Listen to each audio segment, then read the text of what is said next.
dziką pozycją. Zobacz, co on wyprawia na backline. Forsaken.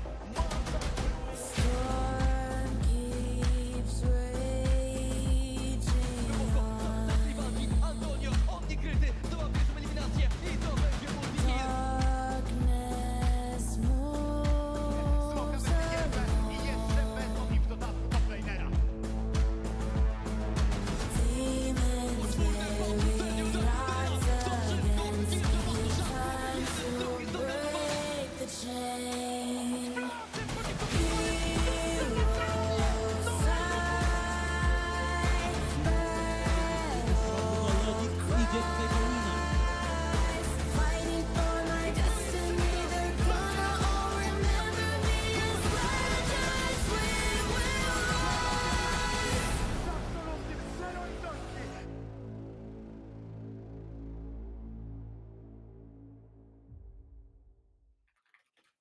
But hey, hi and hello everybody on yet another best of 5 of Samsung Galaxy Ultraliga. Today, in the same roster as yesterday, me and Kasper are going to be your guides for today, but different teams, a different approach, and maybe a whole different series ahead of us. And we even talked about it yesterday, as far as I remember, Majutek, that we said that, well, yeah, it should be a 3-0, it should be a 3-1. But yesterday, I don't think anyone expected that. Okay, sorry, you expected that Back to the Game are going to win. But apart from you, there was no one with his logical thoughts expecting a Zero Tenacity win. Back to the Game win. But Zero Tenacity, in the end, lost this game, shockingly. And this was an absolutely, like you said it yesterday, that this was one of the best series that we've seen in a while. And I hope that we see something similar today. I do believe that maybe Sylvan and Brilman, if I recall correctly, stated in the predictions they went with 3-2 for Back to the Game, but yeah, not so many others followed the Back to the Games. And I saw the discussion on the Twitter about this. A lot of people from the community were happy that something like this happened. We are still believing that Zero Tenacity are among the best from our region, but just seeing Back to the Game already qualified to a finals is something different. Today we are going to have two teams, Forsaken and GRP Esports, fighting not for the finals itself, no, but for the chance to be playing against Zero Tenacity in the battle for the finals. Loser of this best of 5 will be disqualified from the playoffs and will need to wait until the EMEA Masters. I mean, Gripchocraft, we need to say that loud and clear. This is the organization that's been in Ultraliga for a while now, and they've been playing. It depends on the roster, right? We've seen the roster with Behave, with Frigo, with Prime doing absolutely fantastic things, and I think they played really well. But obviously, times change, roster change, and right now we are here with Artoria, with Mietek. Those are good players. Those are the players that can make a difference. But we need to remember, when we look at Forsaken, those are literally Korean-built different players, Giga Chats of League of Legends. It's going to be tough to beat them. Like, if I'm Gripchocraft, I need to look at this from honest standpoint that it's going to be tough to beat them. Does it mean that we cannot win? Obviously not, because you can win. But we need to find a specific way to beat them. I remember we talked about it, Majutek, that I said that I don't like, this is going to be an example, I don't like Mati USA drafts because it puts them in the uncomfortable spot because it feels like they are worse than their enemies. When you're a Gripchocraft, you need to look at this from this standpoint that, well, it's going to be tough to beat them. We need to surprise them with something. We need to do something that's not expected. Exactly like was done with the situation yesterday on the first map. I didn't expect Galio Camille. It was one of the most surprising combos for me, and I'm very glad that we finally got it and we got to see it, because for me at least it looked absolutely fantastic, and well, it definitely did work out for them in map number 1. I hope to see something similar today from Gripchocraft. I assume that you will agree with me that those two teams are definitely top 3, top 4 from Ultraliga. Stronger than Matt USA Lodi, stronger than Devils One, obviously stronger than Orbit Anonymous and Iron Wolf. So there we have it. The third and the fourth team, the strongest teams in Ultraliga clashing against each other. But are they really on the same level? Is it really a slight difference between them? Shall we experience a 5-map series as we did yesterday? A lot of questions. Let's seek for an answer in this very draft right now, with Majutek, Israel and Kartus banned from the side of GRP, and Forsaken answering with Rumble, Nidalee. That's interesting, and still waiting for the third ban. And we will see how the first picks will go. So far, the bans are not surprising to me at all. It's Majutek, Ezreal, and Kartus. We know that Xeoner loves to play Majutek and Kartus as well. He loves to play AP junglers.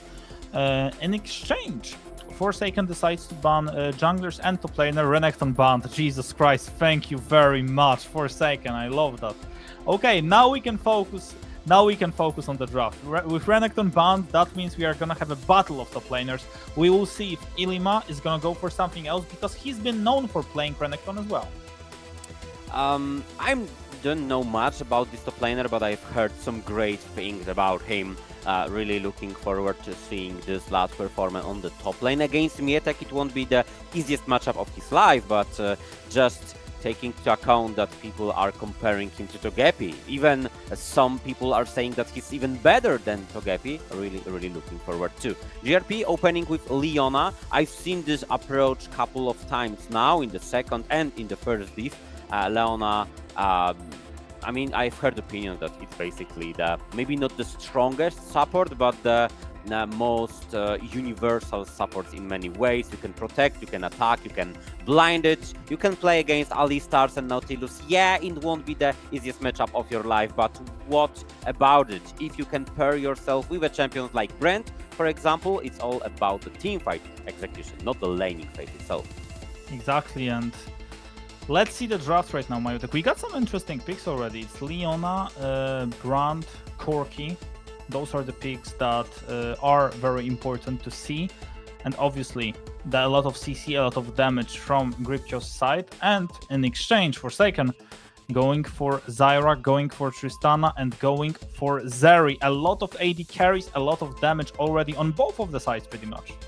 And I like the Zeri very much. I also do love Ashe, but in this very matchup, you know, 1 CC and we are probably dead. As a Zeri, you have more potential to just maneuver, you know, jump over the walls, kite back, and basically Zeri is the carry you are looking for in your team, and Tongi is the player, a very competent player to be playing such a champion. Right now, when it comes to bans, Kai'Sa is number one. I'm expecting if Ashe going to be a follow-up, because Ashe, Leona, Brand, this is a really dangerous trio to be playing against. Absolutely, and let's see the follow-up from Forsaken side, because so far it's going to be a Kai'Sa ban. I like the Kai'Sa ban. When Zeri is picked, Kai'Sa would be the most usual answer, right? I mean, that would be the most casual one. Apart from that, what would be the best answer as well? I mean, from AD carries that are open, I'm not quite sure what I would like to see here. Also, Misfortune was the ban. Again, pairing with Leona and Brand quite strong. Braum and Alistar banned as well from the side of GRP. Just wanted to make sure that Leona won't suffer in the early game that much. Still a potential for, yeah, both of those picks, Tongi, exactly. Nautilus, either Rel, would love to go with either of these, depending on how you want to play. Rel gives you much more potential in some cheesy fight on the bot lane, but in team fights, oh yeah, in team fights this champion is beautiful. It absolutely is. Definitely can make a lot of things happen. He can be very strong. He can do things that are not really done with a lot of other champions. So definitely keep an eye on that. Let's see what is gonna be the rest of the picks so far. Rel, I mean, that's the, like, especially that is being stolen from Santu, who we know that is a very good Rel. That's a very good pick for Parasite. Gnar, I'm not the biggest fan of that, but if that gives me like a comfort, sure, go for that.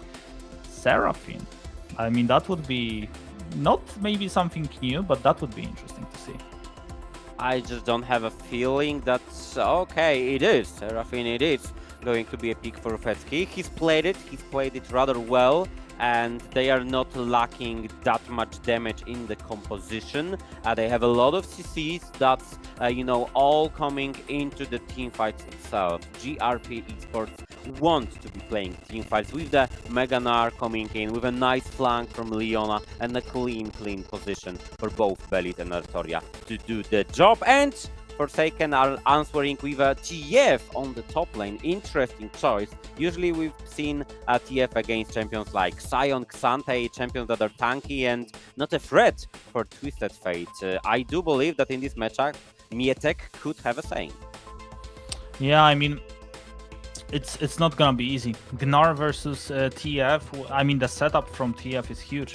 He can always use his gold card, then you're stunned. There's not a lot of things you can do, and he's paired up with Zyra. So even if he doesn't hit the golden card, Zyra can hit her stun, and then you're not the most comfortable position for yourself. So yeah, definitely not good. But I mean, still, seeing what is happening right now,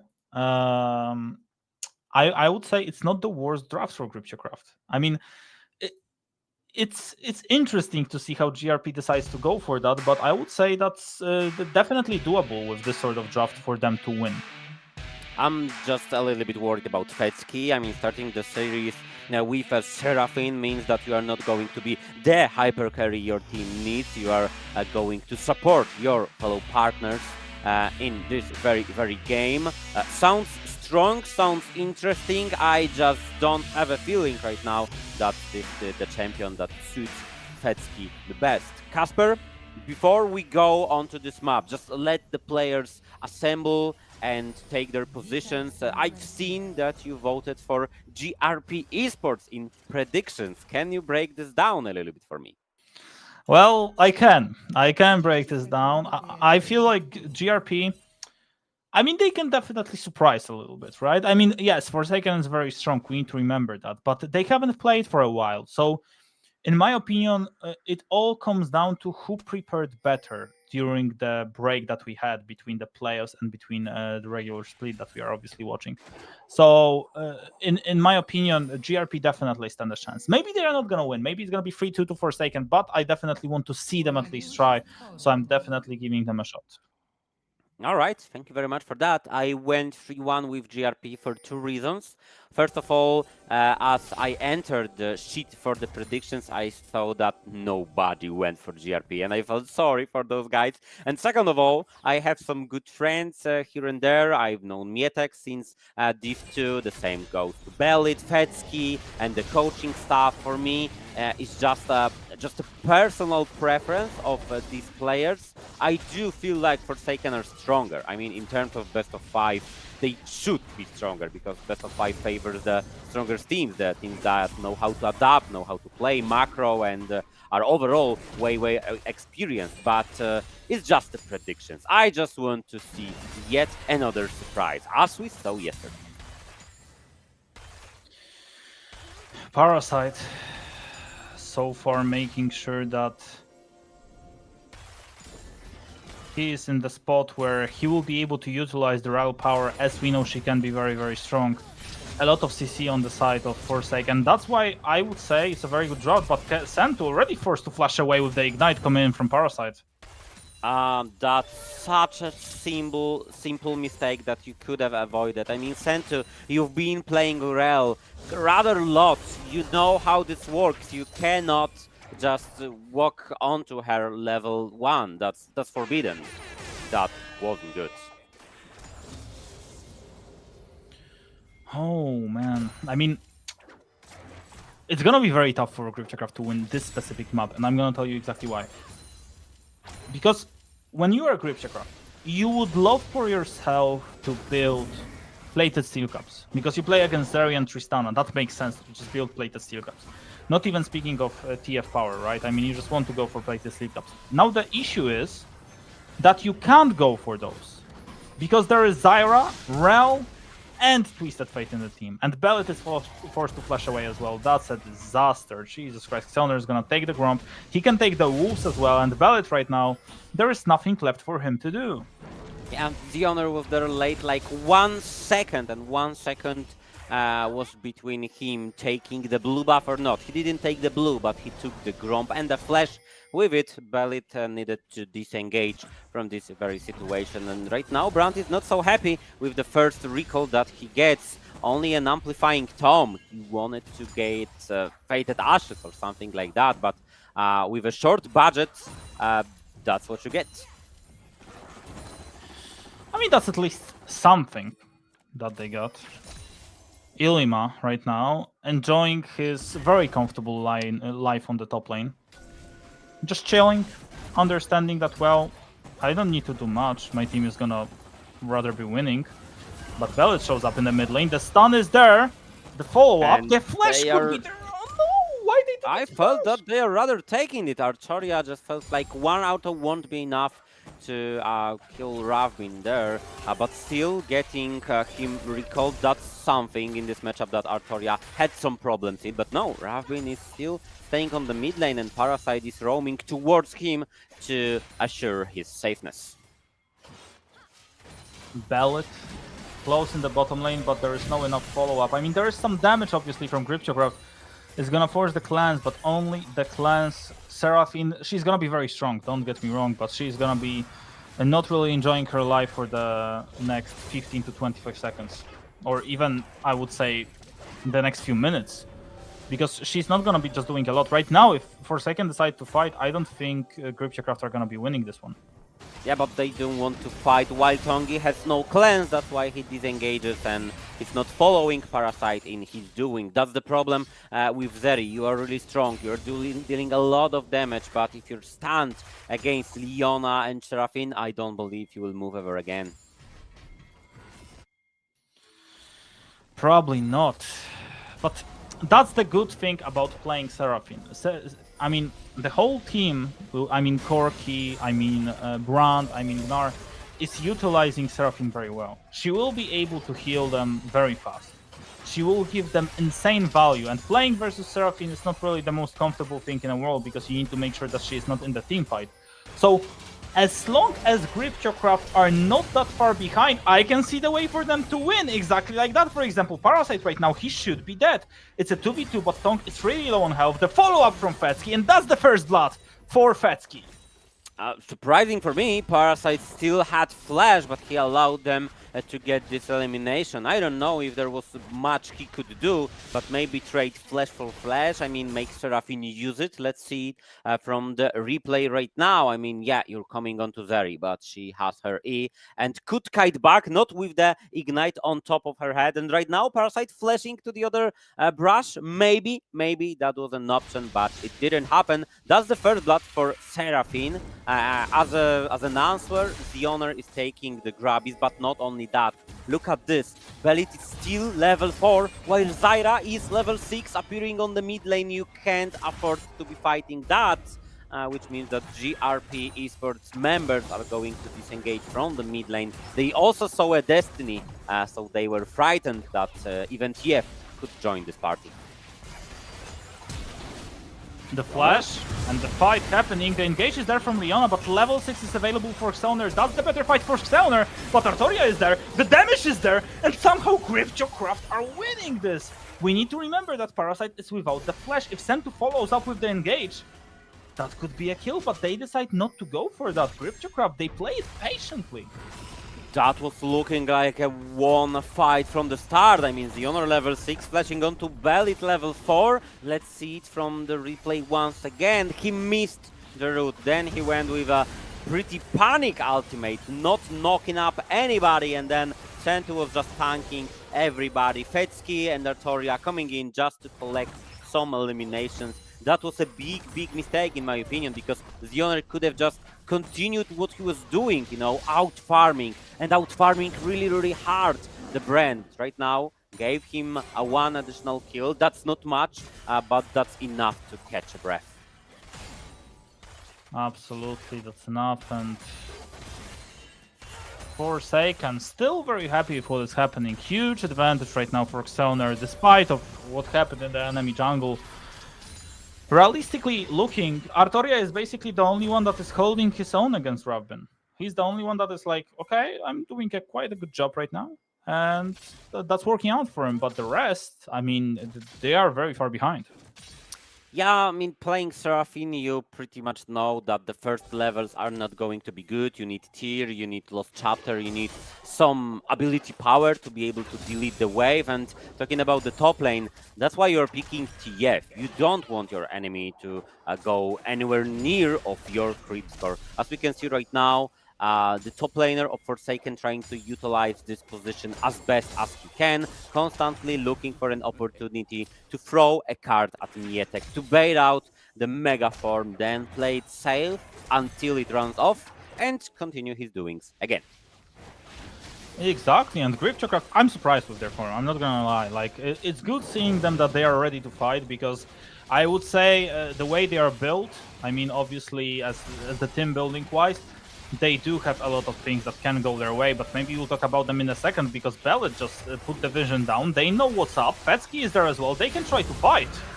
But Parasite is the only one that's willing to fight. He's coming in and he's quickly going out in a coffin. That wasn't the engage you were looking for, my friends. I mean, that's weird. Parasite was like, you know what? I'm just gonna...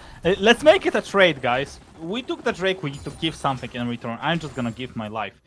And he gave his life, but the difference in the jungle is so big right now that I'm afraid Majutek is gonna be very tough for Bellet to do something. Level 6 to level 8, but that's not the only thing that I'm worried about. Look at that. Bellet doesn't have anything in his jungle to do right now. Literally nothing is there. Meanwhile, Xeonar is just farming all day long.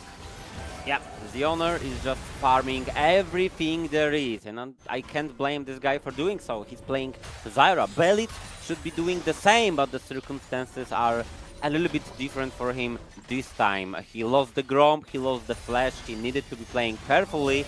Right now, not so careful Parasite, but it's the Rel in the end. With Leona and with Seraphine, you don't have enough damage to put the danger onto her. So just quickly back to the topic.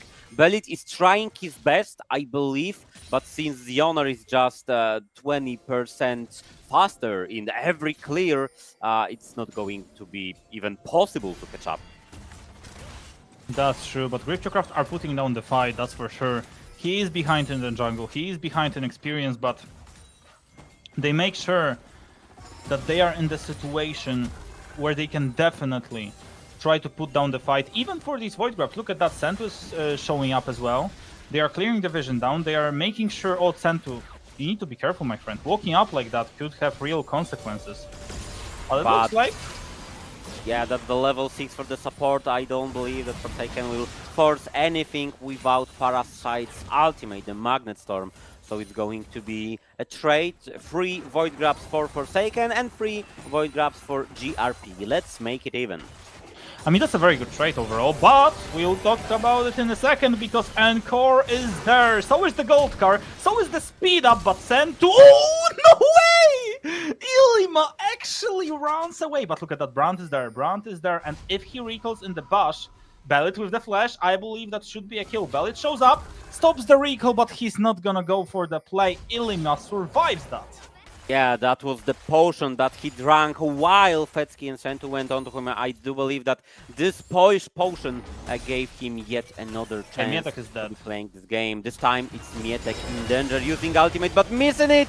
Oh, missing it completely, and now jumping outside of the tower, maybe looking for a trade here and there, but no, Majutek, you're not surviving those, not with a missed ultimate like that. I get what Majutek was trying to do. He thought that maybe Parasite was gonna get another tower shot and he would solo kill him then, and that would have been at least 1-for-1, but it doesn't work out this way, it doesn't work out his way, and Forsaken are going for a good old strategy, going for a double kill, because they understand, like, okay, if we are the ones that are gonna be scaling into the late game, we need to have some additional gold. So look at Ravin right now, almost stacked up cool. Look at Zeri, almost stacked up cool as well. It's free 1000 gold basically that you're gonna get. Look at this situation. Once again, it was definitely the potion that kept him alive. Oh my god, how did he? And Majutek, oh Majutek, you tried to do the same, but with missed ultimate and this all in for Parasite. Yeah, maybe he was expecting another tower shot, maybe something. Either way, he was dead. He didn't have potion, didn't have the ghost, and didn't have the position to run away. Absolutely, and this game is still even, I would say. Still even, absolutely the chance for GRP to win. But I would say we are gonna see the real strength of them in the team fights.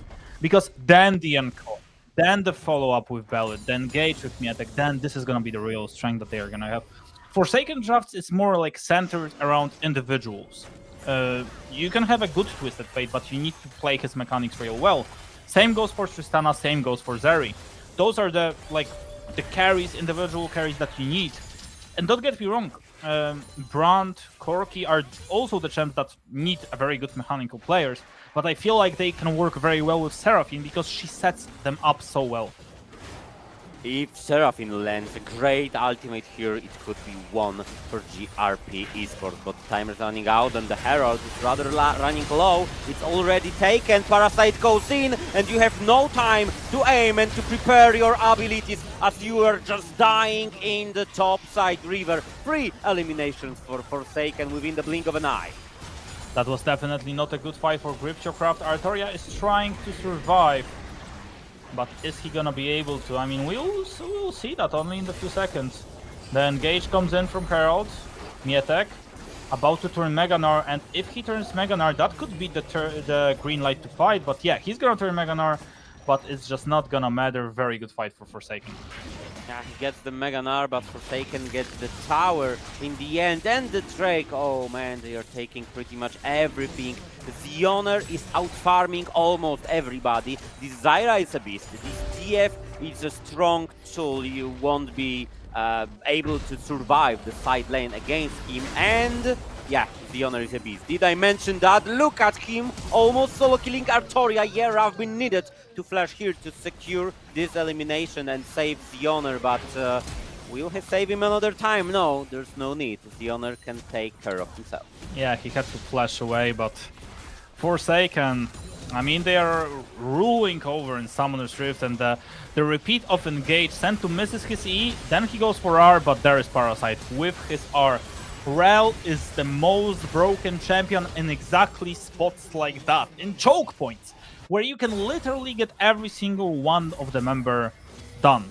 And in this certain situation, I mean, there was no way for Gripchocraft to win. They would love to dodge the engage, but it's not that easy to do. They would love to dodge, they would love to do anything, but FSK just wasn't able to use his ultimate without the anchor. As I stated before the team fights, really small chances of doing anything, not talking about winning. Right now, we were presented with the gold. I was able to only look at Tongi and his enormous bag of gold. Right now, already in almost 2 items for this Zeri. You know, trying to escalate a little bit more. They just found Majutek, but they don't want to commit so hard for it. But Majutek is on the wrong side of the Summoner trees, surrounded by many champions, but none of them were his friends. I mean, he definitely didn't expect 5 people of Forsaken to show up, but that's what you need to expect when you are playing against TF. I mean, TF can always join up, he can always be there, and speaking of TF, the engage is there. They decide to fight 4v5, then core is not that bad, but still, they need more kills, and they are gonna find its support and the top laner for a top laner. So that, I would say, is a very good trade, but Sentu, you need to be careful, my friend.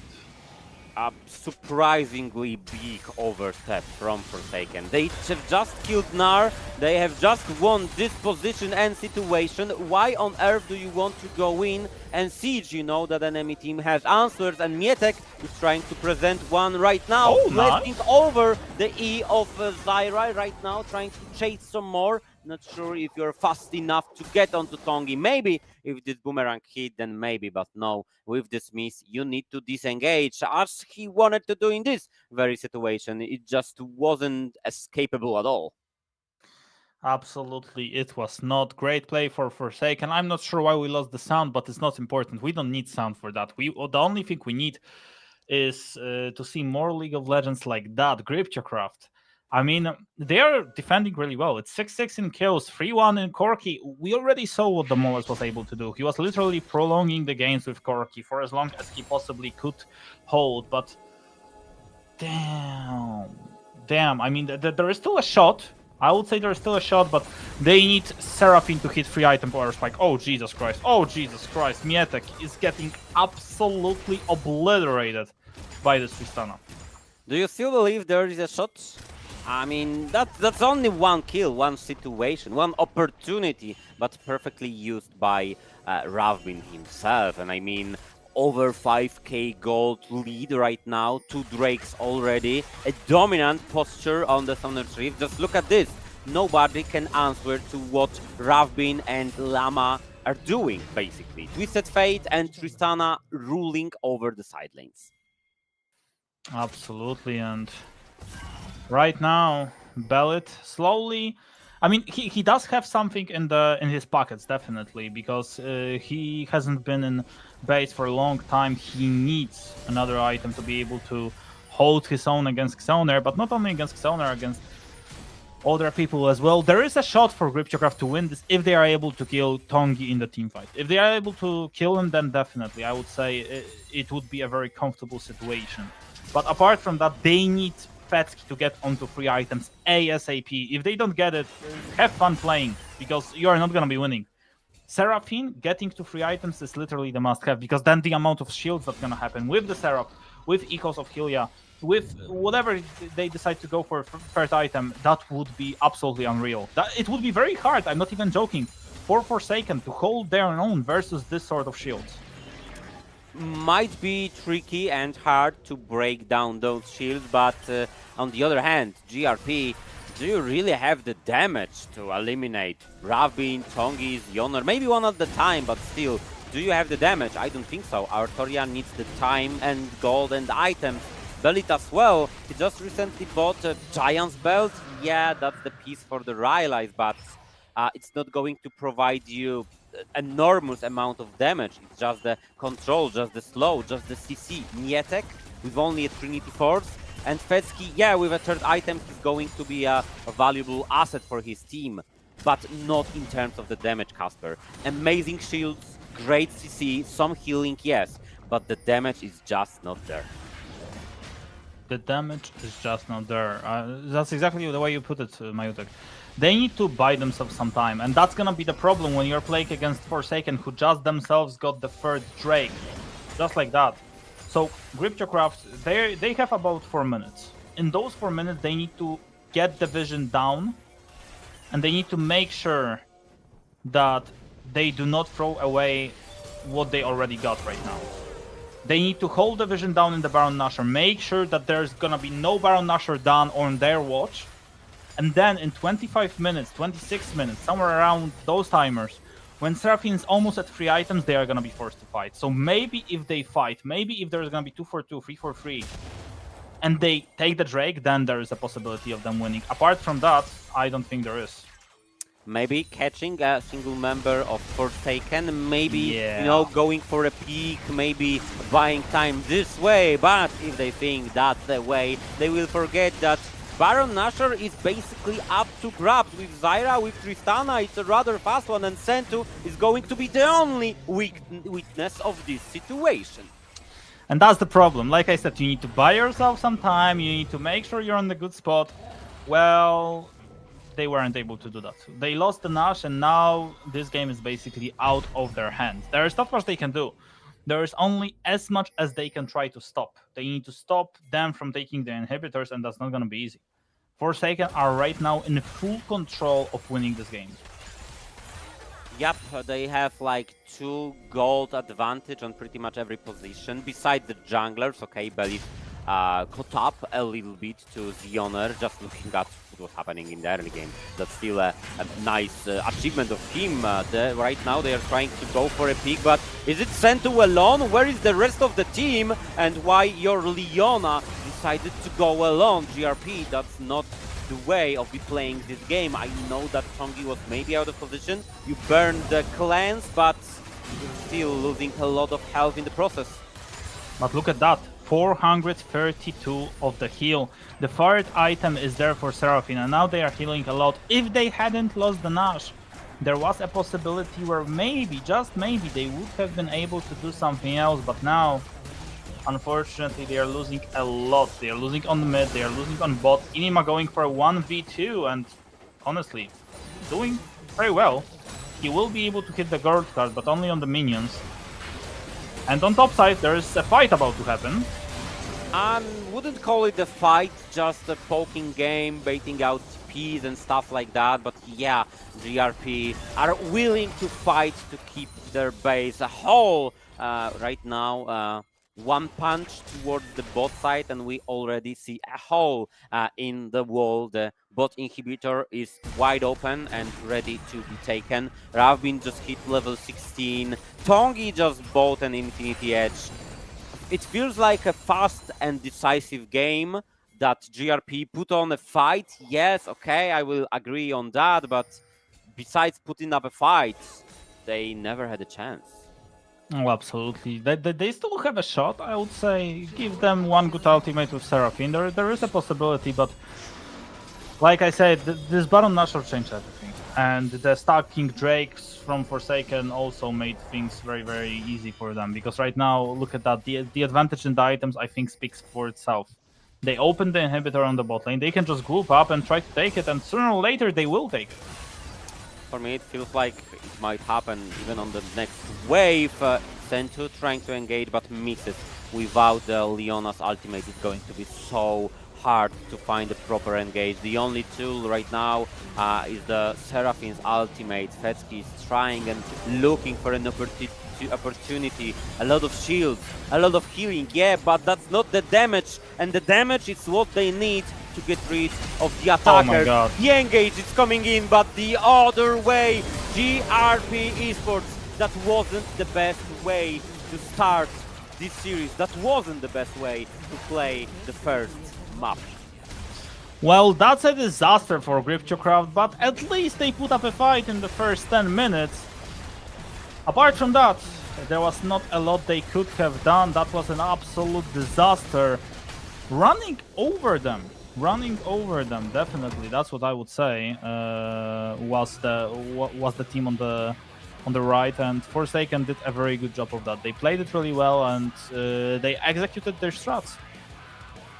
Wow, the honor damage. I mean, almost doubles of what Belly done. He almost doubled him in terms of the camps taken. They allowed GRP to take no Drakes, no towers, and pretty much no elimination. Yeah, some eliminations happened in the early game, but still, from winning the lanes, transitioning to winning the mid game, transitioning to winning the game within 26 minutes. Yeah, they played absolute perfection. I like how they transitioned the Drake. They played very, very well, and I must say I'm really impressed with the way they played. Obviously, speaking of Forsaken in this case scenario, very, very well played by them. But hey, I mean, there is still a shot for Cryptocraft. That's why we play best of fives. Of course it is, but they need to change some things. I wasn't happy about the Seraphine pick this time. I'm not blaming it onto the Queen, the Seraphine. No, not at all. For me, it just feels like you need to change the dynamics of your draft. You cannot allow yourselves to be playing on 3 losing lanes and a brand that has no priority, because you're going to lose even more in the early game. And talking about team fights, what team fights? They weren't ready for the team fights, weren't itemized and not enough levels, and just an awkward and poor position behind their own wall. They need to change a thing. They have a lot of opportunities to do so. For example, map number 2. Are we expecting that GRP are going to say, okay, you know, let's throw it in the trash bin. We don't want to be playing this Seraphine and Korotkiy and stuff like that. No, we want to go back to why and how GRP got the spot into the playoffs. Well, me personally, I don't think Seraphine was the problem. So I'm fine with them playing Seraphine, but I think they need to find a way of not giving away that much as they did, because some of the fights they did were just unnecessary.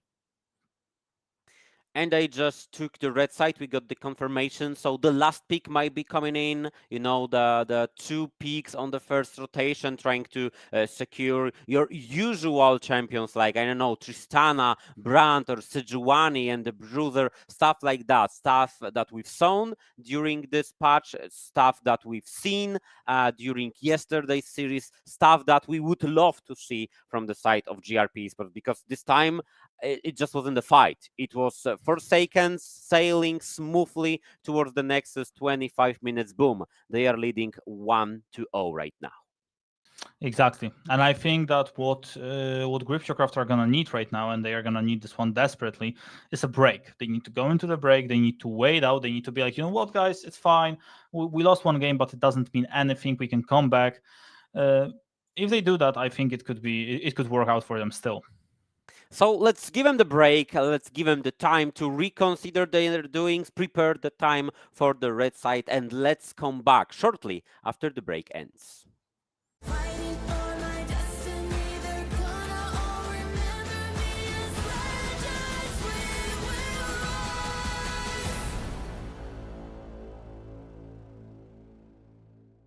Sí, ¿vos de qué parte sos? Yo de aquí, Ah, mira, ¿tú de qué parte eres? del norte.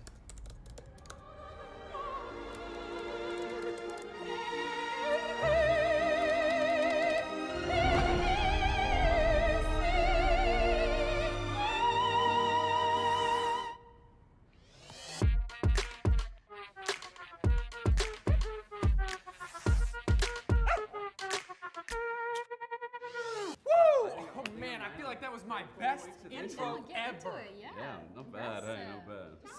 Okay, bro, you know it as well. I also know you can dance. You should join me next time.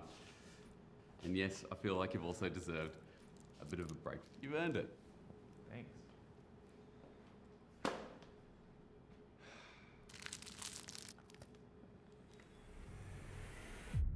Even the biggest champ needs a break. Good job. Hey, thank you.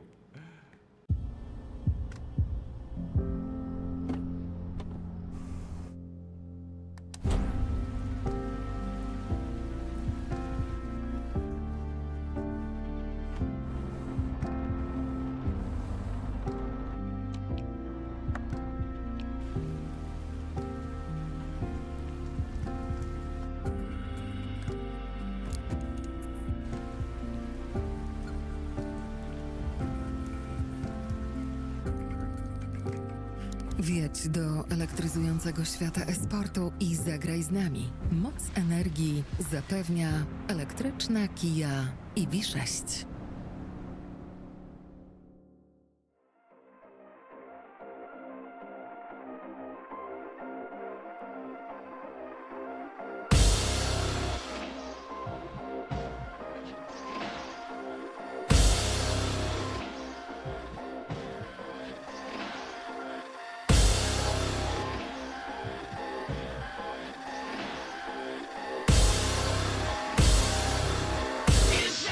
You've got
I hope that GRP Esports used this break wisely and they are now prepared to take on the red side and the second map of the series. Well, hopefully they are, because this red side is going to be very, very important in terms of them obviously getting the last picks, in terms of them obviously getting the counter picks. Those are going to be very, very important. We will see if they will be in the situation where the real impact will be seen from their side, but I think that definitely they should be. They are, like I said, players that can counter, that can play very well. So in my opinion, why not? They should try. They should let the game go into their hand, and I would say definitely anything is possible. It's League of Legends after all. We've seen Yes, sir. comebacks, we've seen reverse sweeps, we've seen coming back from like what, 15k deficit in gold or something like that.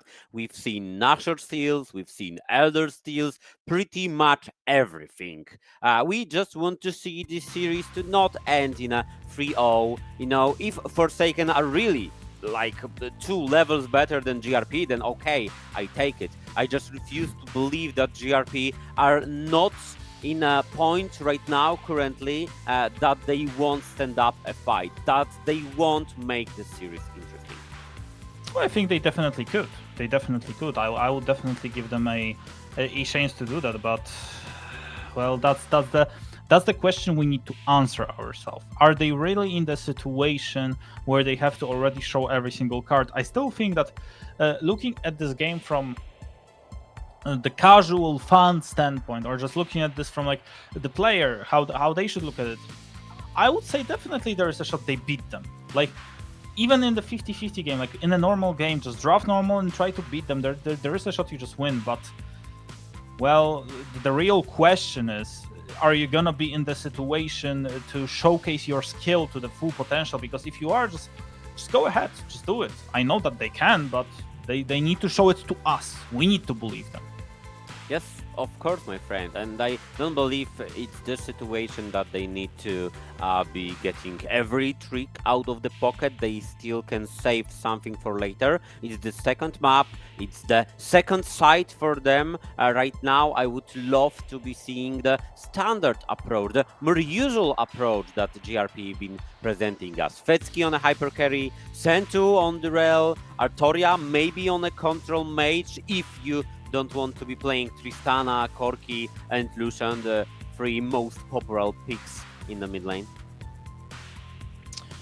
I mean, like I said, there's a lot of possibilities for them to play, but Ezreal first pick is, I would say, the good information for Cryptocraft. I don't think Ezreal is that of a champion to be first pickable. I think it's a good champion. We saw it in a lot of games even yesterday, but I think there are better picks to be picked on R1, on B1 or R1. Leona is also not one of them that I would expect, but well, let's see what they decide to go for. Tristana, for example, I would say, yeah, Tristana is definitely better, so that's an interesting pick, number 1. Yeah, I wouldn't blame it on Leona or Tristana or basically any other picks. I would blame it on the slow approach of the first game for GRP Esports right now. Drafting properly, drafting okay, but I start to wonder if it's not too slow either. You just lost your brand, you banned Zyra. Are you still willing to go with an AP jungler? I mean, Karthus is up to grabs, or maybe Ivern if you want to shift into the hyper carry FSK style. Yeah, Ivern is real interesting. Ivern could be a real game changer here. He could be, but still we need to see more from them. I feel like he could be very, very strong, but we need to see like if they are really in the situation where they can utilize it to the full extent, I would say. And I'm worried that Sioner will just continue what he was doing on the first map and just constantly invading Ivern. It's not so easy to do because Ivern's clear is different. You don't specify the clearing time itself. You specify the pathing, which camps will he mark, which camps will he leave, which will he smite, and overall, if Ivern plays it properly, then there's no need to be afraid of Brand. In the end, maybe he can burn you a little bit, but with your shield, you should be okay. Yeah, absolutely. And Well, let's see what the bans for the second rotation are gonna be. So far, it's Misfortune. So far, it's Jay. So 2 picks that would definitely have a lot of range, and Misfortune is very strong right now, especially with Amumu being a little bit in and out of the meta. If you pick Misfortune and Amumu, that's the duo that you need to be afraid of. Sometimes you can play just Amumu, as we saw yesterday, and it's going to work just fine, but probably not in this case. Both junglers are already locked in, and I'm not expecting Amumu support from the side of Parasite. Just I'm not feeling it. Let's see what GRP are feeling. It's going to be Kai'Sa for FSK. With Leona, with Ivern, that already makes a lot of sense and creates a lot of room for him to play. Absolutely, and right now, I mean, let's see how the picks are gonna go for. It looks like it's gonna be Kai'Sa. It's gonna be AP Kai'Sa most likely. So we have Tristana in the mid lane, we have AP Kai'Sa on the bot lane with Leona, and Rel again for Parasite. I mean, Rel is so OP. We saw it in the team fights. I feel like this champ right now has no counters to it. Like, it's really hard to counter Rel. She's just so strong. You could play with a Tankage, but you can only save one champion, and Rel can take basically everybody onto the Magnet Storm. You can try with Alistar to try to deny it, but if you are denying what Rel is doing, that you are not doing much yourself. I mean, you're not engaging, you're just standing there as a big beefy boy. So Rel it is against Leona. We've seen this matchup. Nar it is, but this time for Ilma. Let's see how Majutek could answer to it. We have Renekton open, we have some Camille's and Fioras and Gwen's and stuff like that, and he decides to go with Xante, the standard approach. The standard approach, but well, I would say this draft from Gripchocraft is interesting. I give them a shot with this draft because they can definitely do a lot of things. They have tanky champions like Asante, like Ivern, like Leona, but they also have some damage with Kai'Sa and Tristana. It all comes down to how they decide to play the teamfights. If they play the teamfights better than they did on map 1, I absolutely give them a shot. Yep, this time you have no wombo combo miracles way of winning teamfights. This time you just need to play better. You need to survive the top lane, you need to get ahead at some positions eventually, otherwise Forsaken, the quality of this team and quality of those players might just be too much for you to handle. I'm looking at FSK, I'm looking at Kai'Sa. This is the champ that we've seen making miracles happen. Absolutely. Absolutely, they can make miracles happen. We will see if they will do it right now, right here. I think there's a possibility of that. So, yeah, we are sitting here, both people that picked Gripchocraft, but they are far away from being in an even close or a comfortable spot. I mean, I went with an 3-1, so maybe, just maybe, it's time for GRP to wake up and make my predictions come true, but yeah, it's going to be tough work. They finished their regular split second, and right now, fourth, and right now it looks like fourth the place for them. Let's see if they have what it takes to fight for at least the bronze medal this season. Yeah, I think they might have what it takes, but yeah, it depends on who you're playing against very often. And right now, Gripchocraft are not enjoying their life. Not at all. I mean, you're in the position where you're going to be playing against someone who is not throwing up games at all. Forsaken are known for making close to non-mistakes. So yeah, that's a situation where I would say it's a really uncomfortable for them. Definitely tough, but I would say it's still doable for them to win this game. Yeah, we saw Forsaken on the first half of the regular split. I mean, going undefeated, winning against Zero Tenacity, against Back to the Game, and against GRP Esports, of course. Then the second half wasn't as good as the first one. Okay, the EPL was decent, shall put it there. They didn't qualify to the playoffs, which gave them maybe more time to prepare, to scream, and of course to onboard Ilma, the top laner, the newest addition to the team. That's the top laner in the end, so we can call it, you know, an island, an isolated place that junglers are not visiting, but that's the 20% of your team. And what do you overall think about the additional Filma? Do you think that comparing him to Togepi, he was the upgrade? Maybe in the or not second, Kasper. Maybe it's in the second because the first blood is happening right now. Okay. I do feel like that's a different champion pool that you are bringing to the table. I saw Togepi, the name, and I saw Volibear. I saw some picks that are, you know, designed to just win the 1v1, take it from there, and split push.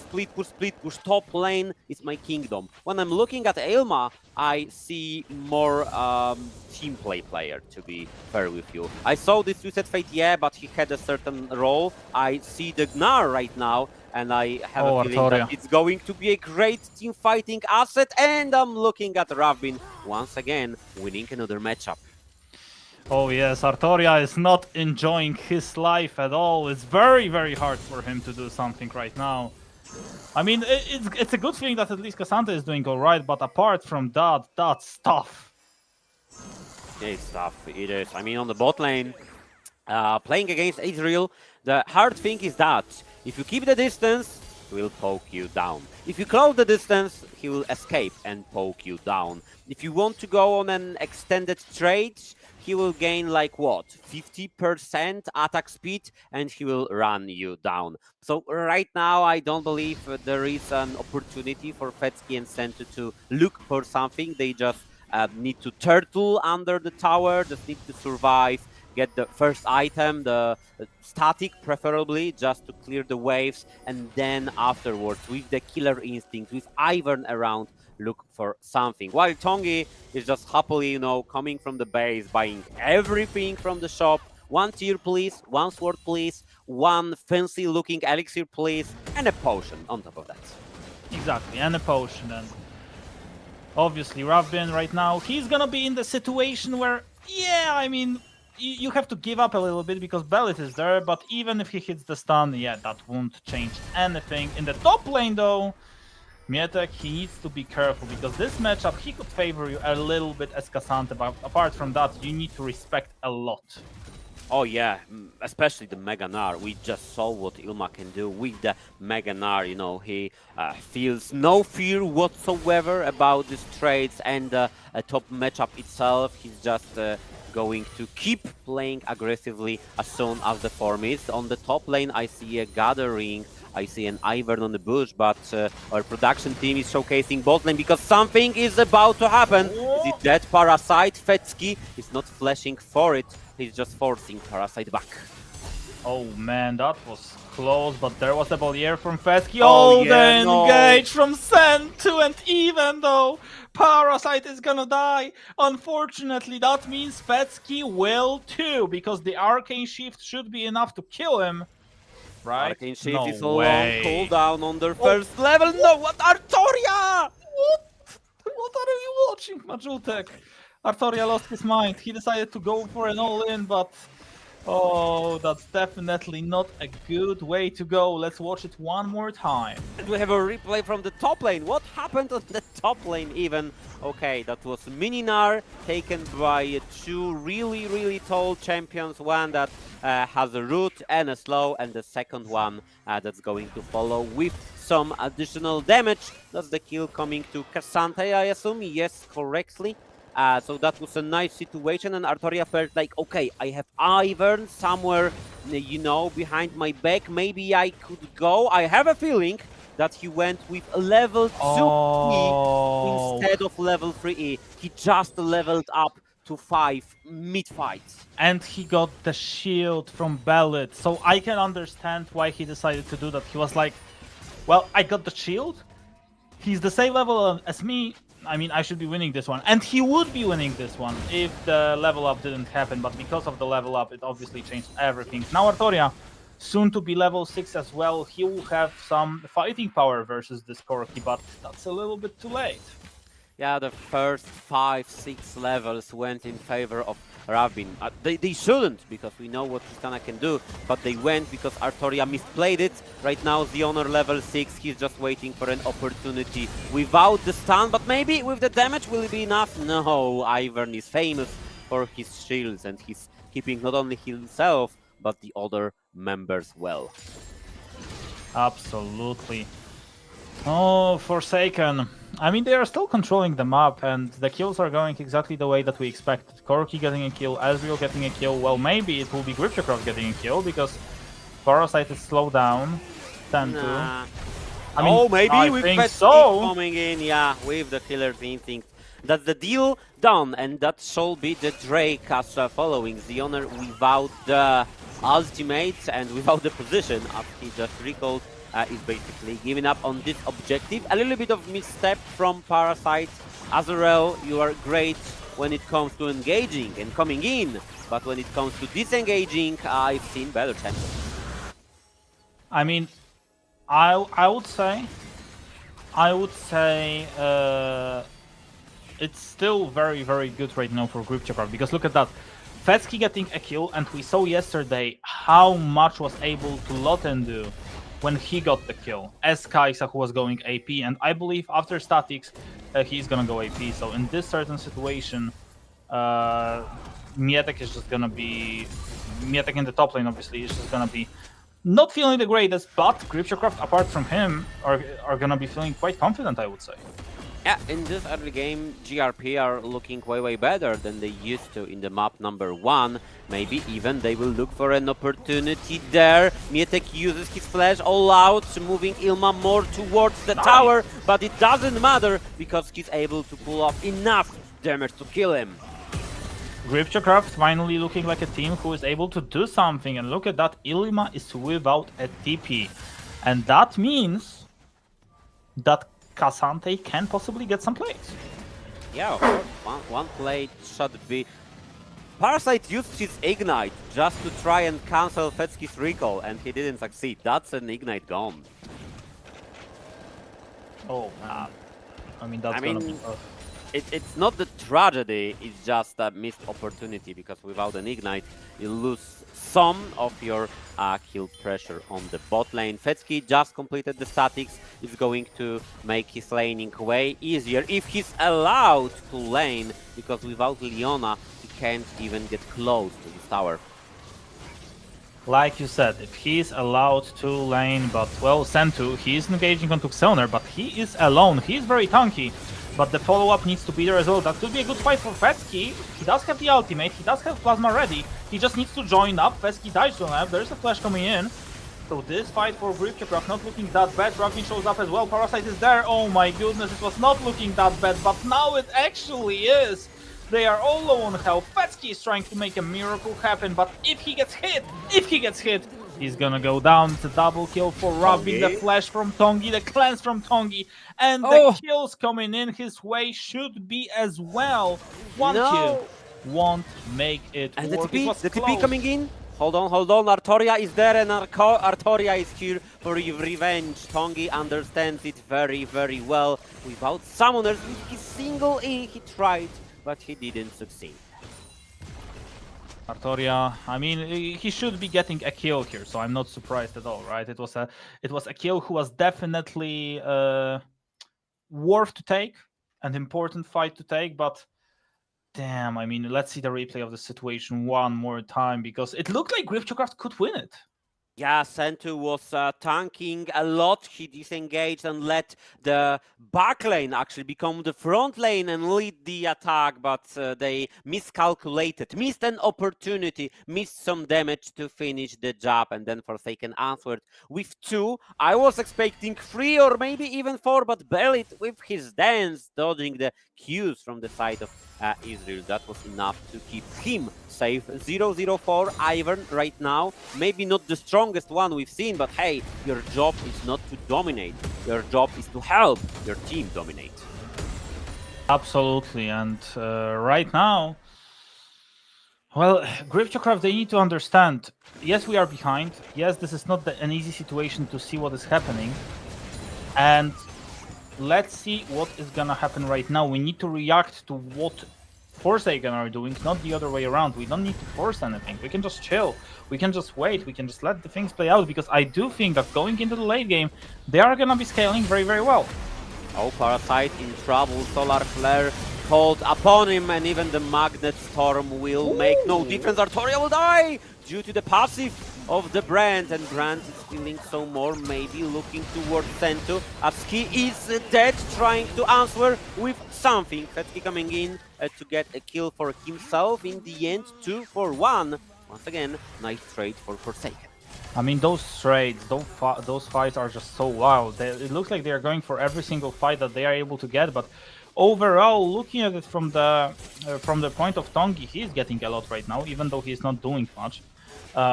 This Ezreal is getting stronger and stronger, and Griptocraft, I don't think they have fuel to hold up. Oh man, that was a full tower. That was 5 plays to Israel. A lot of them, if not all of them, taken alone with 6 grabs. He's right now only 700 above what FSK has in terms of gold, but Israel in the mid game shall be stronger than Kai'Sa. Kai'Sa needs like 2.5 items, 3 evolutions, then we can talk. But before that, Israel with only the Triforce and even the tier, I mean preferably the Manamune, is going to be a team fighting beast in the mid lane. Absolutely, and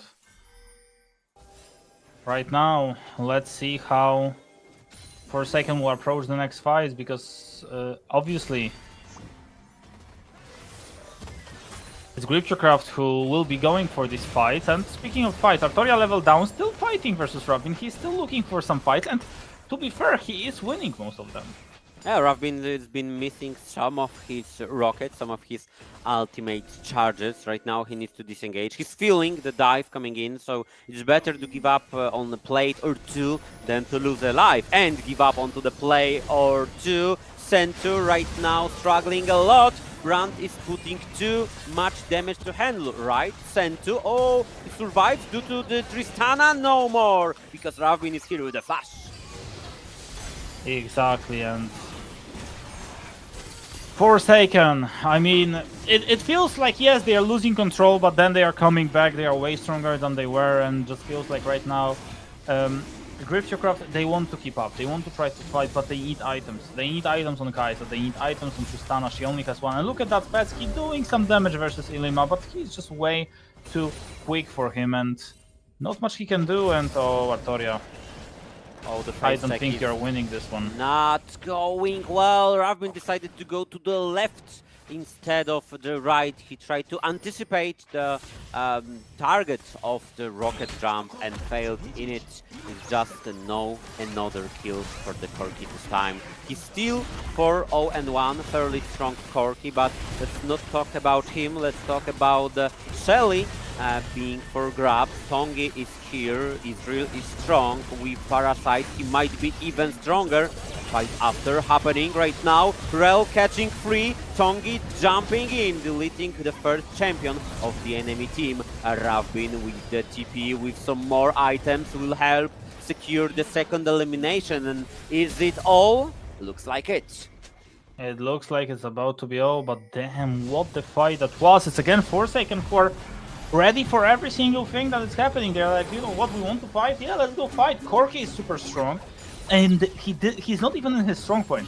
Ezreal the same. Ezreal is not even in Muramana point. That's so scary, because when they hit it, these team fights are not gonna be close. They are not close right now, but they are gonna be even more dominated by the side of Forsaken. Right now, the domination is literally ready, and it's being in full force. So, whew, have fun.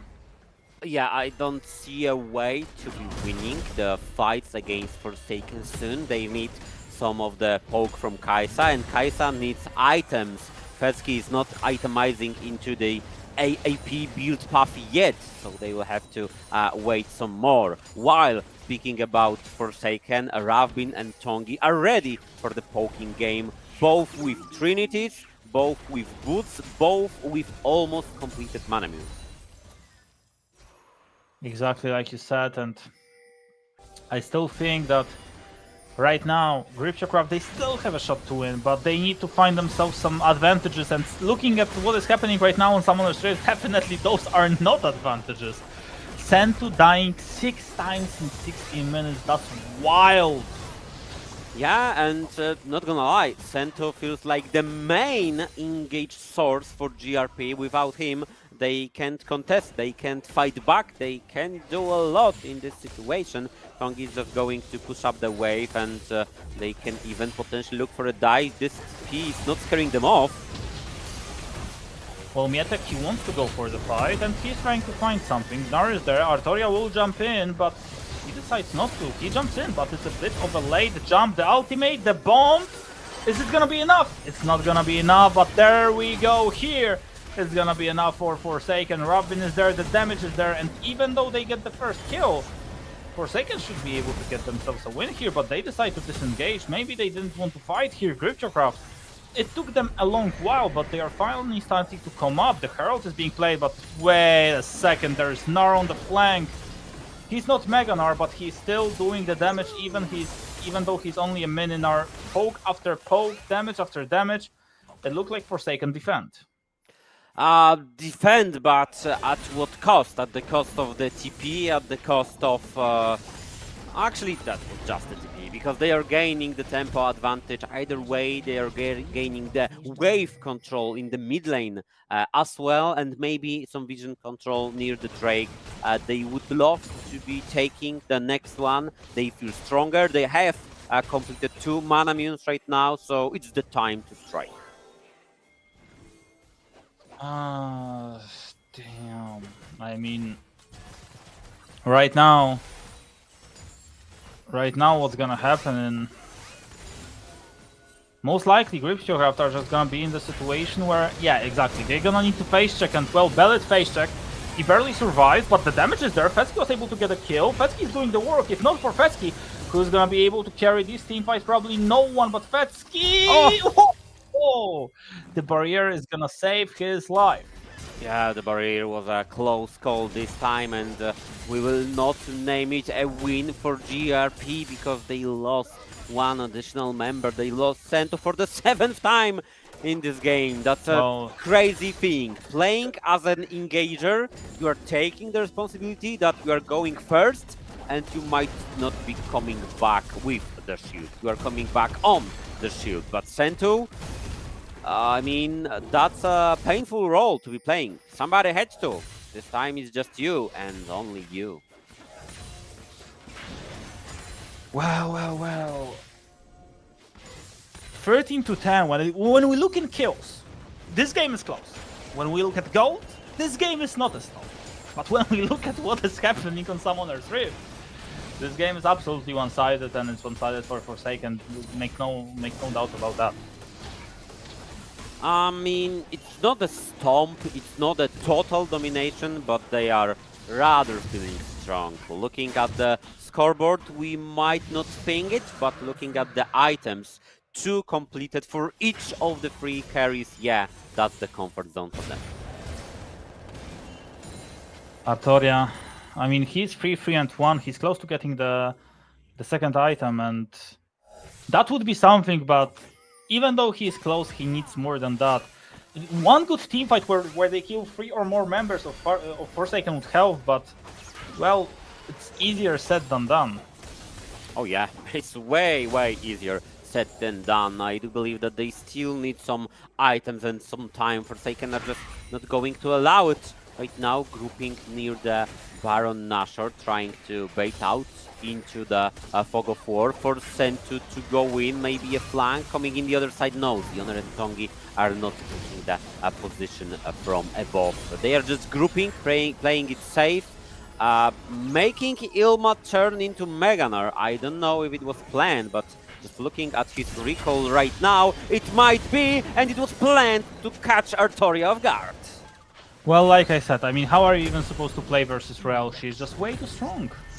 I mean, the moment she hits the engage button, it's just so hard to play versus her. And now, I mean, they are trying to do something. Look at that. There is the engage from Sento.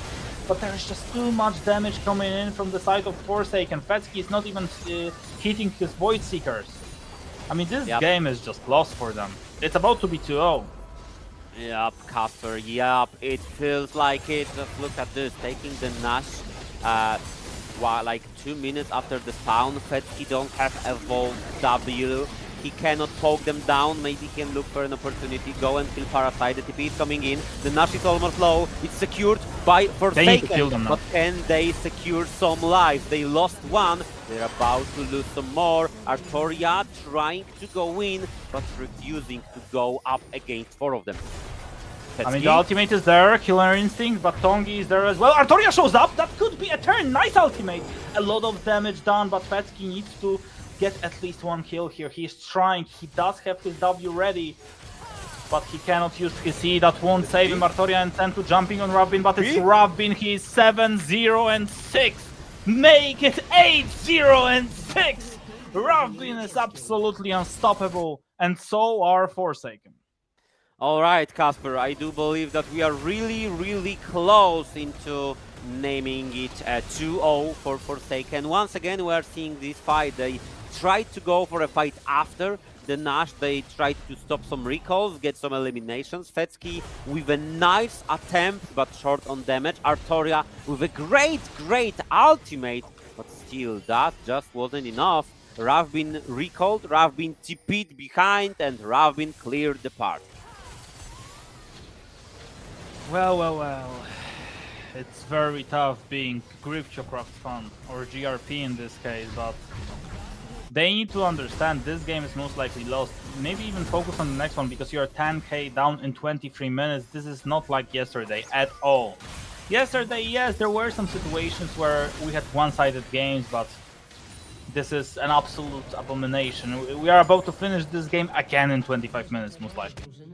Yeah, but Kasper, yesterday we had a feeling that Back to the Game could do something, had an opportunity, or at least a promise of, I don't know, scaling or something like that. Right now, what does GRP have? Because I do believe there's no faith, no possibilities, no scaling, no nothing. Maybe just 1 elimination, but it feels like that's all they can get. It feels hopeless. Tonk is going for the kill. Ravbin. He is still winning versus FSK. Even now, he's not gonna die. He still survives. He doesn't have the TP to join the fight, but who cares about that? Forsaken again dominated the fight, and they are about to finish this game up with the Void Grabs, or with the minions, or with whatever they are able to find for themselves. I'm not sure about the finish right now, just looking at the death timers. 20 seconds. Can Artoria stall the next 20 seconds? Feels like it, but the second inhibitor will go down, that's for sure. Well, and that already creates a much larger proportion of gold between these two teams. It's going to be very hard fighting for them. I mean, FSK, he's still very strong, but I see this Kai'Sa, I see her, and she doesn't do a lot. On paper, she is very strong right now, but look, FSK, I mean, he has here, throwing some Qs, nice. Void Seeker hit, the ultimate obviously is available as well. But look at how much they need to do to just kill Gnar, not even speaking about other members of the team. I mean, maybe if Arsui is speaking about FSK, maybe if he were to gain like 2k gold right now or something, finish the 3rd item by a needlessly large rod to match the poke of Korotkiy and Ezreal. Maybe if he got the Zhonya's to go for yet another adventure with his ultimate, the backline dive. But I'm not sure if it's the items or the composition or the situation on the map. I have a feeling that's just the players. I have a feeling that Forsaken players are just way better today than GRP's one. GRP are fighting. We can give them that. They are definitely fighting, but look, Sentu, he's just going forward. He doesn't care about the damage that's coming into his face. He's just like, you know what, I'm just trying to survive here. I'm just trying to make a miracle happen, but no miracles are coming his way. On the mid lane, trying to get onto Gnar, but no, that's not the answer. Ilma will just happily go back, wait up, and create space for his teammates to look for something. Zioner flashing out, Artoria trying to punish him for that. But Parasite, once again with a great ultimate. Everybody scattered, everybody tried to go away, everybody fighting their own battle, but nobody from GRP are winning a single one. Forsaken, they managed to make it work. 27 kills and they are about to hit another win for themselves. It looked one more time very convincingly. Maybe not in 27 minutes, but I would say that 25 minutes is definitely acceptable. Oh yeah, 100%. I mean, just look at the style, look at the statistics. Ravin once again, was he deathless the previous game? I do believe so. 10-0-10. Tongi 9-1-11. What are those numbers, my friends? I mean, those are one-sided numbers, I'm gonna tell you that. And, well, we expected it a little. It's not going that bad for them, but, well, Gripchocraft, if they want to win, they would have to reverse sweep. And I don't need to tell you that, well, reverse sweeping this way, it's not gonna be easy, right? It's basically a... I mean, like I said a lot of times, a miracle that would need to happen. Reverse sweep is actually a fairly rare event in esports in general. I do believe in Poland even more. I've been like 2 years ago on the promotion tournament in the studio in Warsaw, trying to cast some games, and I've heard that we had never a reverse sweep in Ultraliga till 2021 or 22. What is? I don't know. I trust Ava here. I believe him. He wasn't lying to me. But it's just a rare occasion. If the team is leading 2-0, it's leading for a reason. And this reason is as easy as it goes. Forsaken are a full level above GRP. Yes, I mean, we need to say it as it is, that they are absolutely a full level above them. They are on a completely different scale right now. And, well, that's already making me feel like, well, if they are about to 3-0 them, how interesting is going to be the game versus Zero Tenacity then? This will happen the next week, my friends. Zero Tenacity still has some time to prepare to get themselves out of yesterday's series. They need to leave the series with their heads. They need to prepare. They are probably watching this very series right now, just looking at Forsaken. Are they terrified? Are they interested in a good fight? Or maybe they are still believing in GRP. Well, I most certainly do. I wouldn't like a 3-0. But if it's going to happen, then I won't be mad because, as I have just stated, and I will be repeating it over and over again, Forsaken were better in the first two maps. And I don't see a reason that it will change right now. GRP just took the red side. GRP that just need to pick a couple of rabbits from their hats, couple of aces from their sleeves. I don't know what to make this miracle happen. I mean, there is still a chance, but it's gonna be tough. It's gonna be real tough. But I see the way in which they can try to win, but it feels it's just so in the position where it would be Gripchocraft who would need to come up to another level, and it would also have to be Forsaken getting down into their level. And so far, I don't see that happening.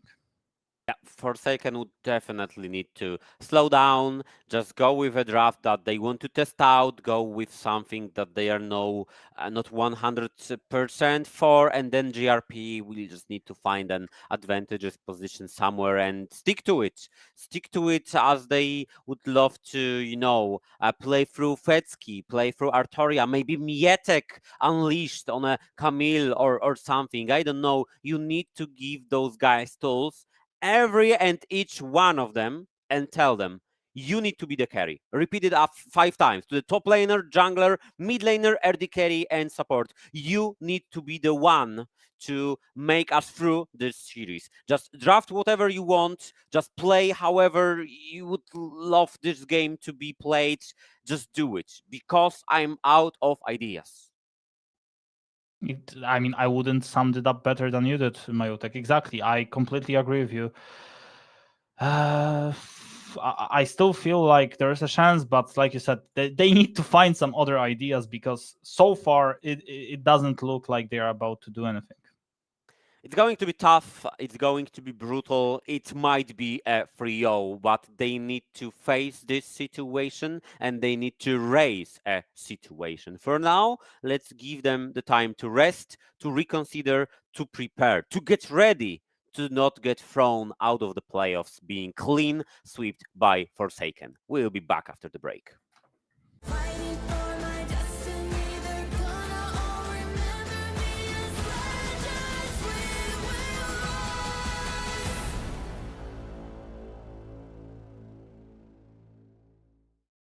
Sí, ¿vos de qué parte sos? Yo de aquí. Ah, mira, ¿Tú de qué parte eres? del norte.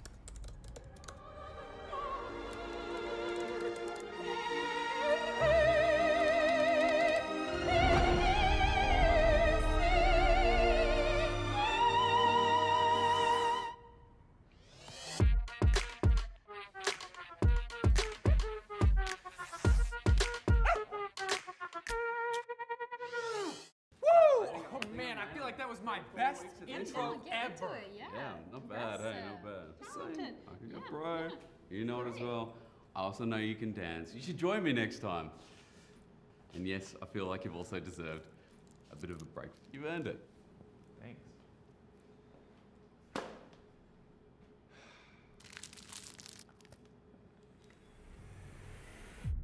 Even the biggest champ needs a break. Good job. Hey, thank you.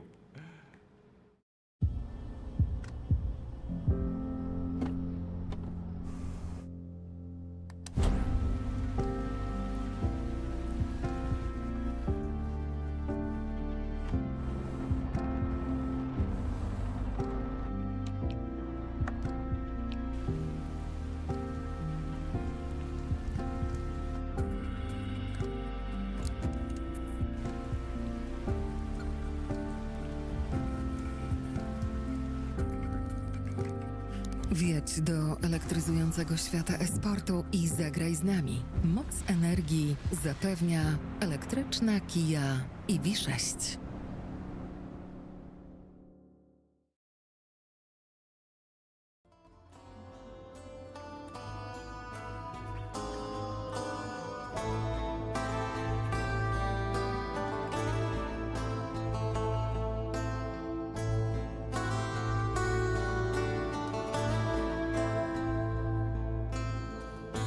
Cut down one by one.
The era of metal has begun, and metal shall prevail. For we know what they have done. 5 legends of our realm who sought to follow the path of their dark musings. But they did not know what they had summoned. Pentakill. To these creatures, there is but one thing left to do.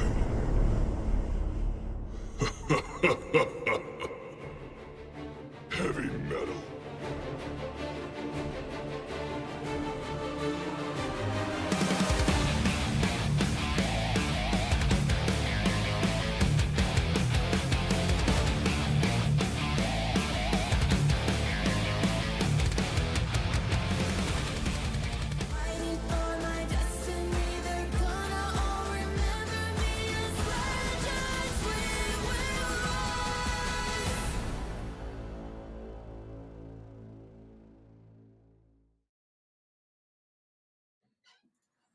We are back from the game, and we assume that GRP Esports players are as well. Are they well rested?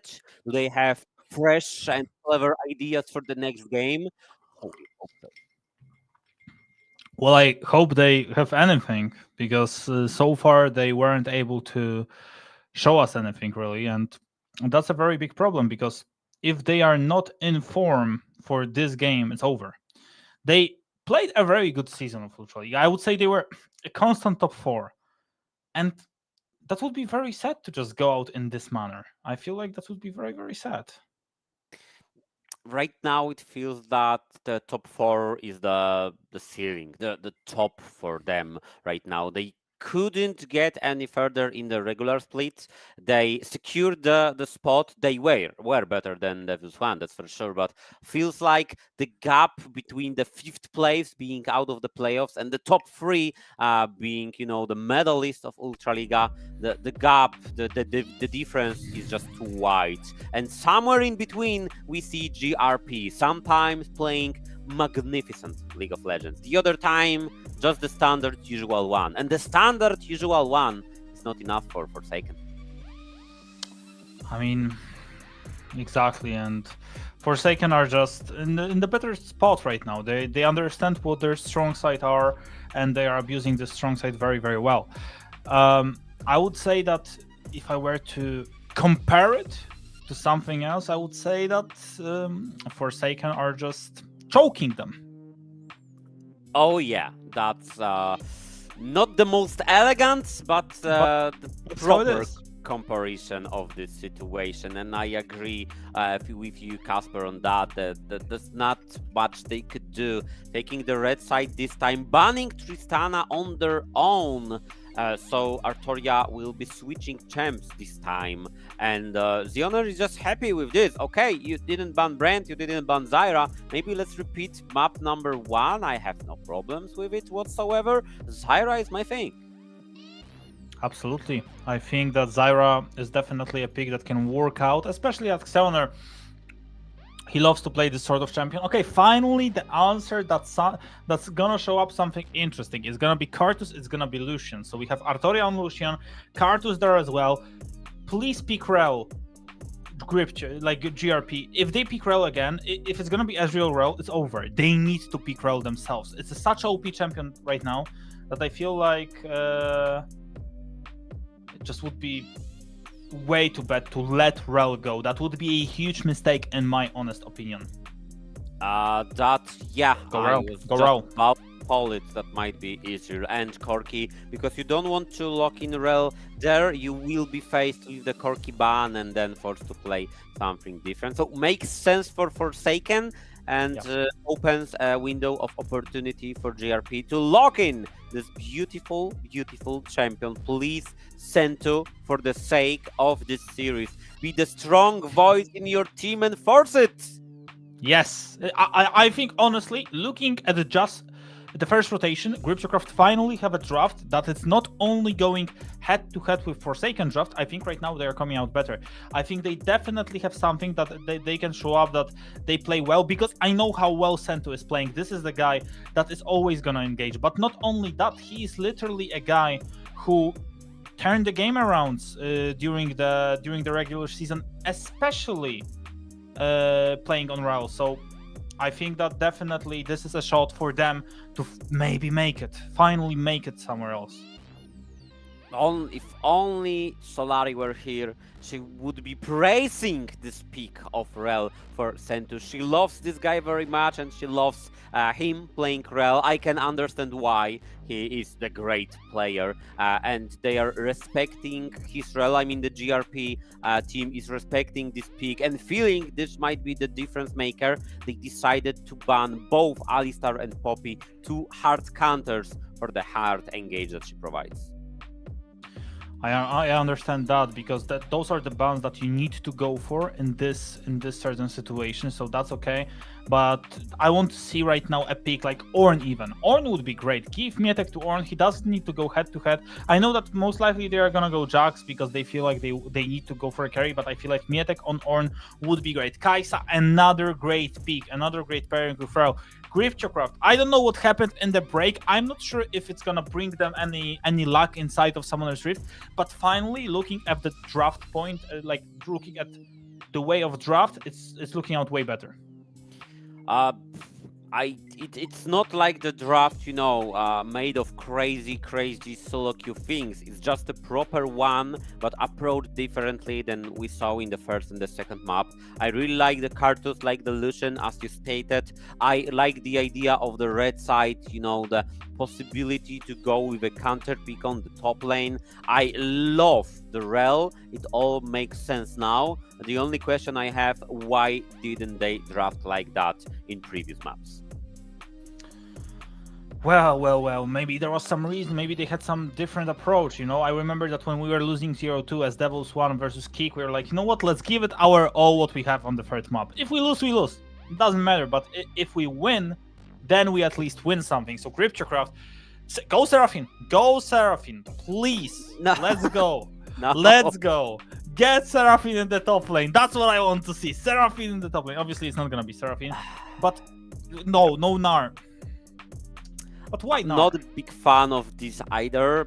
Feels like a safe pick. Feels like, hey, we're going to play through mid lane because it's Lucian against Korotkiy. Hey, we will be looking for opportunities on the bot lane because we do have Rel. This time it's on our side, but I would go all in at this point. I would go with like a Jax or Camille or whatever you want. Just steamroll the enemy team, because what else you can get? If you win this map, then you still need to win the 4th and the 5th one. You need to make a statement. You need to make the enemy team reconsider their draft. You need to stomp them. Otherwise, I still have a feeling that Forsaken might be too strong of a team.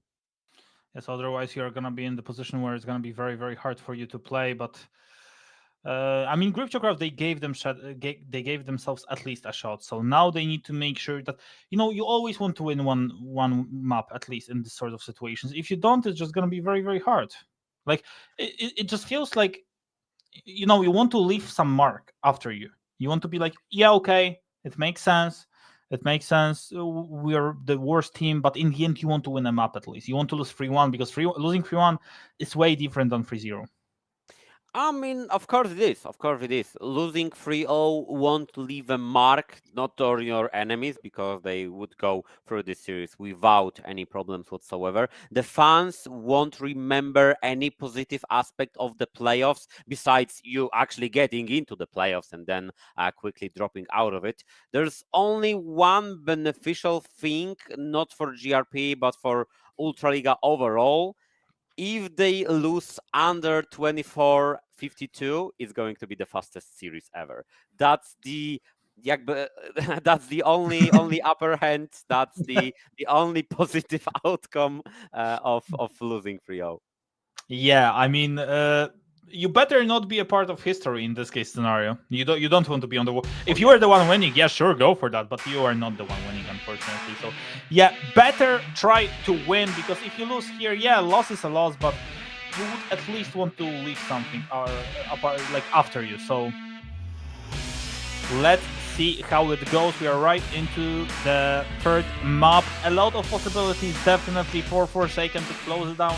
I'm not sure if it's gonna be as easy as you say, that maybe under 24. We will see.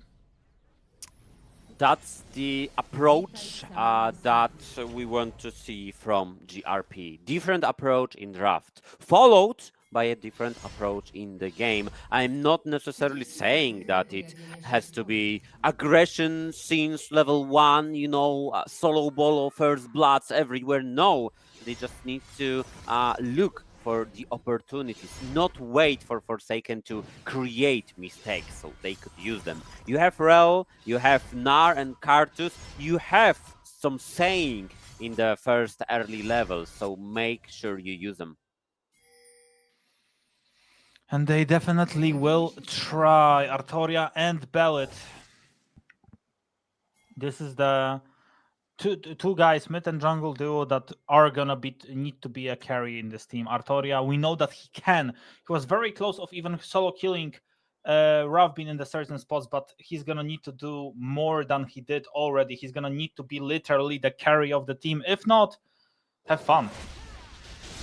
Oh yeah, have fun. We are going to be having fun either way. Doesn't matter who wins. We are just hoping for a great show presented by all 10 players in this very map. We know this map very well. It's the Summoner's Rift. It's the place we've been looking at for over a decade now. We saw the old Summoner's Rift, we've been looking at the new Summoner's Rift, some changes here and there with the map, with the camps, with everything. And we love Summoner's Rift more than FSK, because FSK is trying to recall from it. What happened? Well, FSK needs to be careful. He's playing clans, he doesn't play heal, so obviously going for some trades are gonna be not that easy to win, especially you're playing against Ezreal, and I think Ezreal has a little bit of an easier way to do more damage than Kai'Sa in the early game. Oh yeah, of course, most due to the passive. I mean, stacking up the passive up to 50% of additional attack speed sounds crazy for level 1, level 2 trades, and Tongi make sure to good, you put it to a good use right now. The bot lane is going per usual. The mid lane this time might be going in favor of Artoria. He took a stronger champion. Lucian puts a lot of pressure in the first level. I mean, even in the first like 11 or 13 levels, but we shall see how it goes later on. Right now, the owner finishing his full clear after 3 minutes, coming onto the blue buff. Is he on time? No. The smite is coming in from the side of Bell. It's the owner once again short of 1 second. I mean, sometimes 1 second is all you need, right? I mean, you just need 1 second. You're able to maybe win some trains. Artoria, you need to be careful. You really don't want to die as Lucian so early into the game, but you are gonna be the one giving away the first blood. And even though they drafted well, it just doesn't matter. It just doesn't matter. So painful to watch. You drafted differently. You tried to do something differently, but the outcome is still the same. You cannot outsmart Forsaken in the early game. You can't. Even though you try, you just can't. Oh my god, I mean, that's gonna be so unlucky for them. This is gonna be the one situation that they look back in and they are gonna be like, well, we could have played it differently. Maybe we could have won it differently, but now it's just a little bit too late for that. Yeah, there's no time to look back at this very situation. There's no time to reconsider like, oh, maybe if I went back and not towards you, then I would be alive. No, cut this discussion right now. Focus on what can we do to improve our situation, not to whine about the current one. Well, we need to look at this from an honest standpoint that if they are gonna be losing either way, you at least need to give it a shot. Like, stop being afraid of taking duels. I like that they are taking duels, but you need to take them more like a team. Stop like trying to be an individual. Focus on fighting as a team. Artoria, for example, look at that. He's not doing that bad versus Bellet. Versus Robin. Even though he was able to, he is behind in like components. He can still win, but he needs some help. Oh yeah, he needs, and looks like he's waiting for Belly to hit level 6, because Sento is not getting out of this bot lane. No, you're not leaving FSK under the tower, I don't believe, ever again. Exactly, and the top lane, obviously Majutek is gonna be having some advantages as Oren. He's gonna be getting good into the mid game, late game obviously a little bit different, but Forsaken doing what worked for them on map number 1, pretty much what always works for them. Just going for Drakes. Just going for Drakes because they're just like, you know what, we are just about to take the Drake because it's just gonna be easy for us. Look at Tongi styling 1v2 on his enemies, pushing the wave, trying to push the tower, but most definitely poking them down, not allowing them to recall. That's 1v2, everybody. That's Israel playing 1v2 and succeeding in it, while his jungler is killing the Drake, and his support is recalling in a not the best position of the map. That's not your jungle, Parasite, excuse me, but hey, he's taking no excuses. He's just doing whatever he pleases. Exactly, he's just doing what he wants. And right now, the situation definitely favoring Forsaken. They have almost 1500 gold advantage. Nice stoppage of the Rico, but apart from that, not a lot of good things happening. The kill for Ezreal, the kill of Korotkiy. I must say, Forsaken are doing a really good job of making sure that no one, literally no one, other than Tonge and Travian are getting a kill, but maybe now, let's see. Now let's see how Artoria plays this out. He has no flash, he has no defensive mechanism, no shields, no heals, no nothing to keep him safe. And his other two teammates, as Ravin, has just slaughtered them. Exactly, and I mean, again, it's the same situation. It felt like there was hope for them, but unfortunately it turns out it wasn't. 5-0 in kills. And Forsaken, well, maybe they are just about to break the record. You know what, Kasper?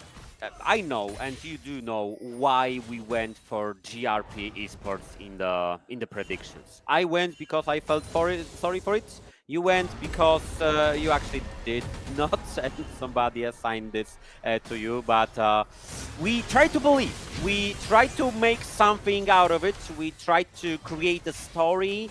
We try to find the solutions for them, but we can't help them. It's up to them, and it feels like they picked the weight that they are not able to get.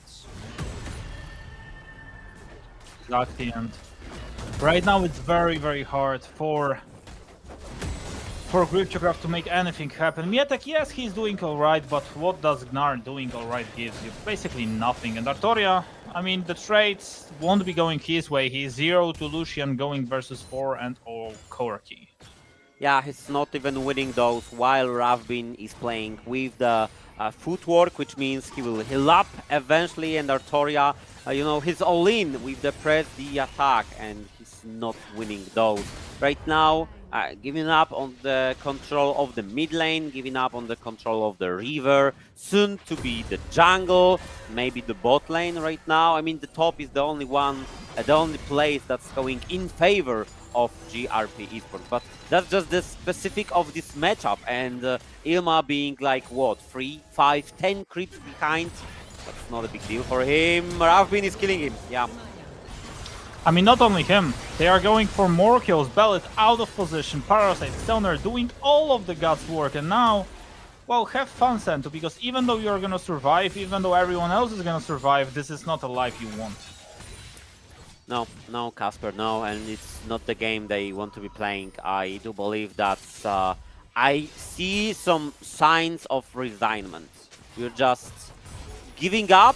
You don't want everybody to know that you are giving up. No, you want to appear to be still trying, but realistically, I don't think that we could name it a trying.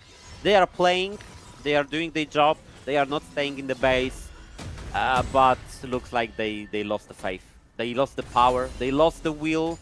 They are not losing this map right now, but it starts losing like one. Well, they are not losing this map right now, but it's definitely looking like it's gonna be getting worse before it gets better. Ravbin, he is the real carry of Forsaken. Jesus Christ, this guy is so good. 5-0-0. He was 8-0-6 at some point in the previous map. Like I said, this game is hyping me up. It's just hyping me up for another day of Ultraliga. Zero Tenacity versus Forsaken is gonna be such a banger. Because most likely it is gonna be the game between those two teams. Yeah, I want to say if it's going to happen like that, for sure. And now it looks like it. Maybe kill in return. Maybe Parasite. No, he's level 6. It's level 6 Leona. Everybody, you not killing those. Ilma trying to bait out the enemy team, trying to isolate somebody, going on to center with the all-out. He's killing him. Right now fighting with 2-3 enemies. He's dead. Finally, 1 kill in return. But what does 1 kill make you? Maybe Majutek with the Mega Gnar, maybe Bellet with the Requiem. It's not a lot of damage. It's not enough to kill anybody. Maybe enough to secure grabs. The second set of Void grabs. 6-0, okay, but he's really just the first tower. He's more happy with the gold he's getting than you with your silly little buff. Oh, absolutely, he's very happy with what he's got, and well, right now it looks like even Majutek was doing very fine. He's not gonna be doing obviously fine versus such a strong champions like Korotkiy, who is completely overfed. Very happy with what he got. Triforce, probably soon a second item in his inventory as well.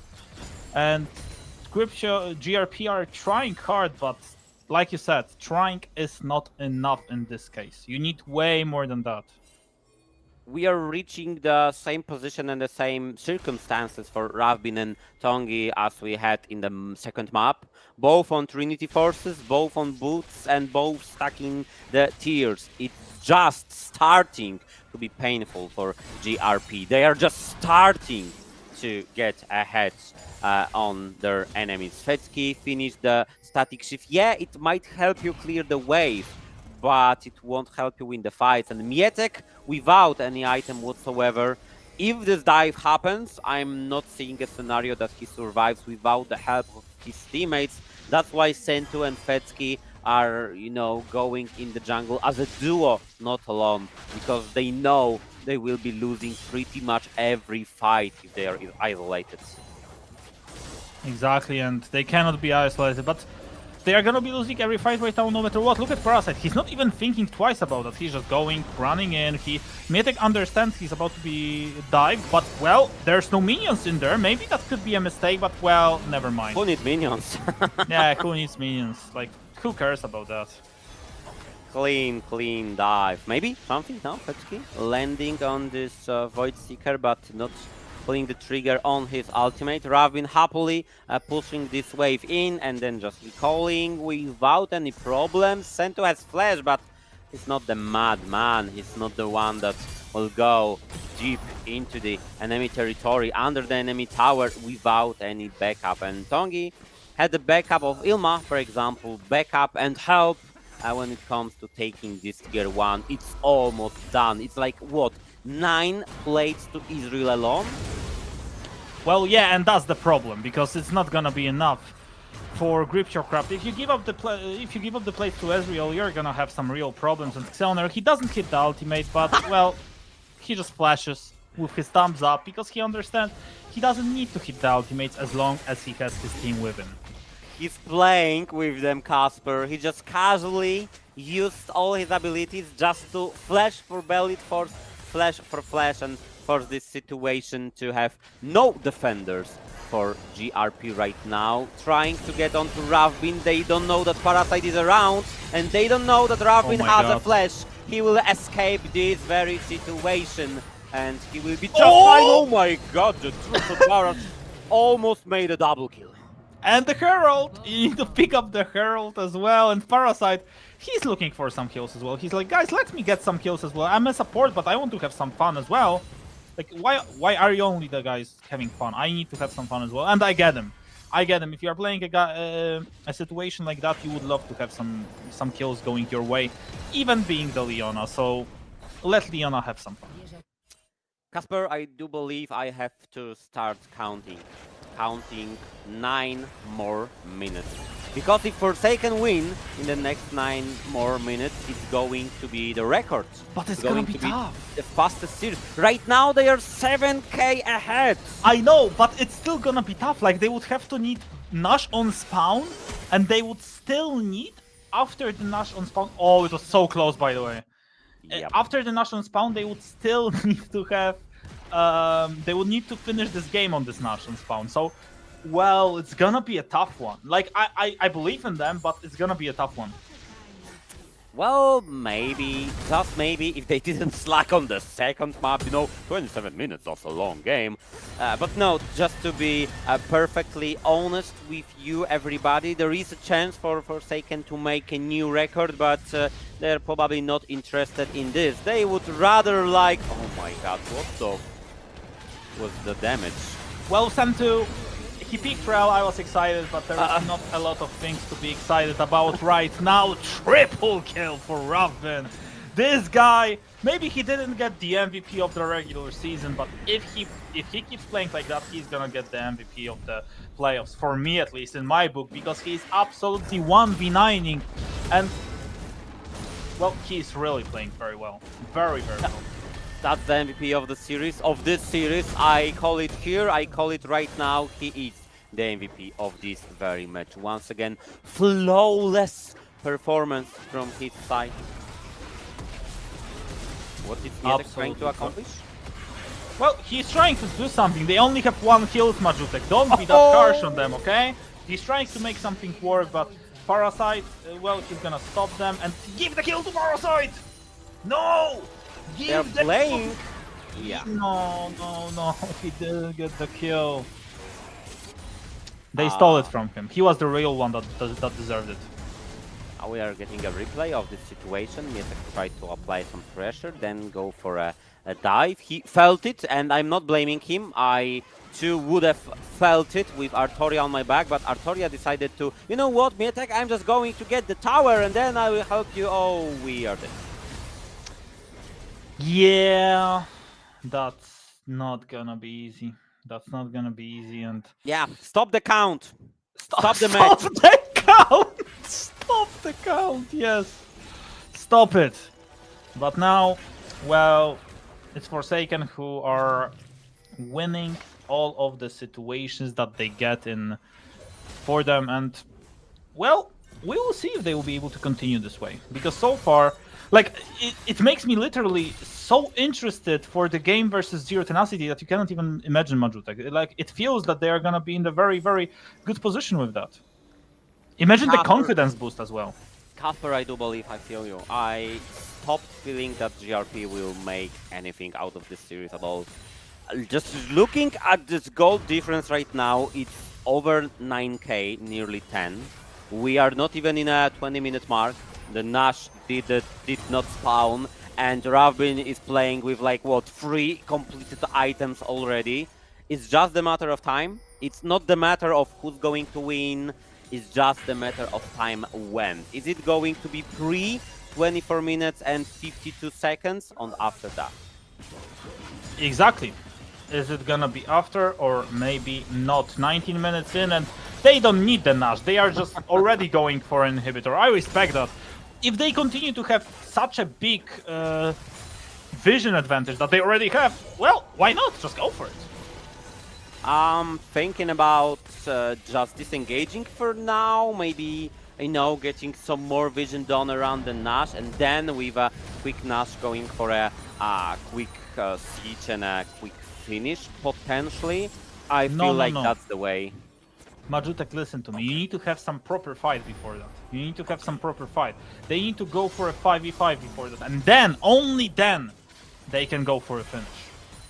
Really? You feel like we need a long fight? We are in Ultraliga, Majutek. We had plenty of them. We had 16 eliminations in this match. That's almost 1 kill per minute. That's, I mean, feels enough to me.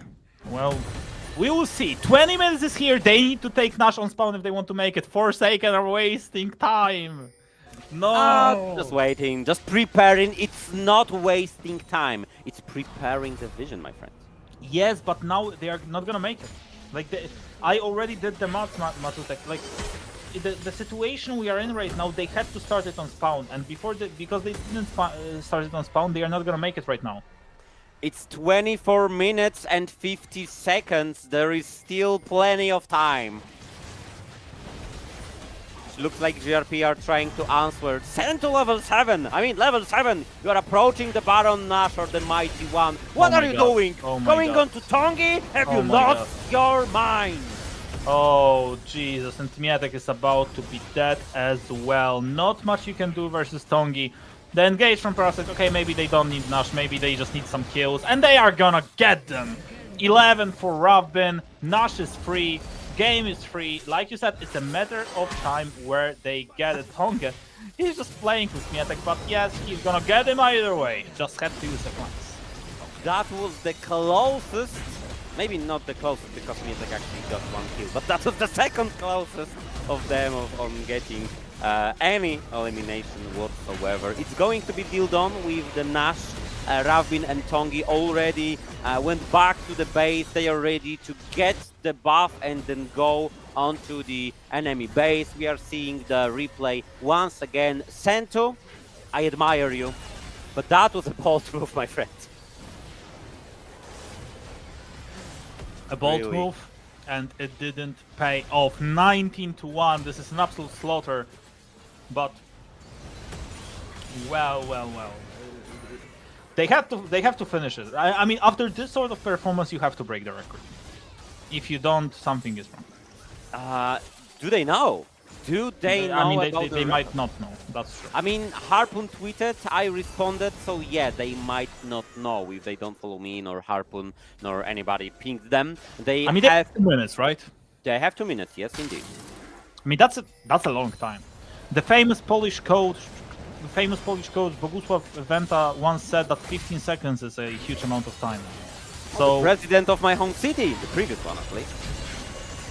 really, Yeah, really. he was actually a president. Yeah, he was the president of my home city. Damn, I didn't know that.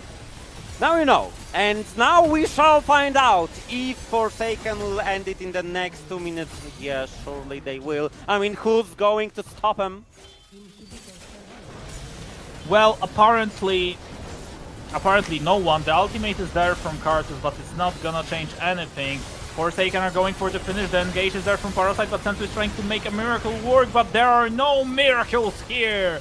There is only Forsaken winning versus everyone they want. Robin trying to find some kills, and he is finding them. The Nexus is open, they just need to find some kill pickups, and the record is gonna be theirs. Oh yes, sweet, sweet record and sweet, sweet victory of Forsaken over GRP Esports. Clean 3-0, clean 3 games. The longest one took like, what, 27 minutes? I mean, that's the statement, that's the preparation, that's the signal that they want to send to Zero Tenacity. And they did send. They did send the message. Definitely. I mean, this series so far was a banger, but this sort of message that they sent only shows up that, well, guys, we are ready. We came here to play, and we are just about to win every single other game as well. I love that. I love that because we needed this sort of games to be happening. Oh yeah, we need strong teams to represent us on EMEA Masters, and Forsaken certainly is one of them. We need banger 5-map series. We had one yesterday, but we also love a clean sweeps 3-0. We had this a couple of seconds ago, and congratulations to Forsaken for proving once again that they might be the strongest team in the Ultraliga. Still, at least one best of 5 is ahead of them. Absolutely. What can I say? It was absolutely a banger when it comes down to the performance of guys from Forsaken. But damn, I mean, I was expecting a little bit more from Gripchocraft as well. Let's see and hear if our interview guest was expecting a little bit more from the side of GRP. Hello, Ravbin. Congratulations on this very win. Do you know that you just broken the record? Hello, everybody. No, I didn't. What was the how many time did we left in the last map to break the record? 1 minute. Like minute and a half, something like that. That was the so it was close. It was close. But... fastest series ever in Ultraliga. We have the 12th season. It's like 6 years of playing, and you just came here almost deathless and like. Yeah, bro. I didn't. By the way, I didn't know I was deathless last game for the whole series. You know, I didn't know, and I was like, just wanted to kill them, and I died, and then I looked. Oh my god, I didn't die this series in past 2 games, and I was like, I could save my life, but it's fine. I don't know, that might be another record, dying once in 3 maps. I need to check it, this one for you, but I'm just gonna ask a question in the meantime. I mean, you played a fantastic game, honestly. I think that was one of the best performances I've seen in a while, not only from you, but from a player in Ultraliga. I want to ask about your game versus Z10 that's coming up. What's your prediction for this game? How excited are you? How are you feeling this game is gonna go? To be honest, I didn't expect Back to the Game to win, so we were thinking we'll face Back to the Game, no? But they show really good League of Legends. They won, so congrats to them. And coming against Zero Tenacity will be, of course, hard task to take. They are a good team. I think they're kind of choked yesterday, but also I think they are beatable easily. They are doing a lot of mistakes, and I think it will be banger again. You know, I can't wait to face them. But I think we're gonna be in Gdańsk. Hopefully, really looking forward to it. I would love to ask a stupid, silly question, but I don't see an answer to it. I was about to ask, how is it possible that you are so good, you know, breaking a record, going almost deathless and blah, blah, blah. No, but I would love to say about the team and one teammate specifically in your team, Zioner. You are the two Polish players in almost, you know, like Korean roster. We were thinking that there might be some communications problem between the top laner and the bot lane, but you are somewhere in the middle. You as a mid laner, Zioner as a jungler, making calls, making decisions, playing through the mid lane. We heard at the beginning of the split that communication is no issue. Right now, after like what, 2 months of playing, is communication ever an issue in your playing? Now I think we have really good communication wise. Of course, we can talk about everything, about every specific in the game, every detail, but I think it's like really good. Like really, we can talk about pretty much everything. We know what everybody wants to do. We know like how to open together. We communicate this, and yeah, I think now it's completely not an issue, and I'm so happy. I mean, the owner is also doing a lot of good stuff in communication. He's leading our early games with Parasite, and they're doing it like amazing job, right? So yeah, then I call to voice in later mid game, late game, and I think it's like working perfectly for us. The verification will be against Zero Tenacity, right? No hard feelings to Gripcho. I have like good friends on their team, Belit, but I think they're like a bit lower than like back to the game as and Zero. Yeah, absolutely agreed. So, Kasper, if you have any more questions, go ahead.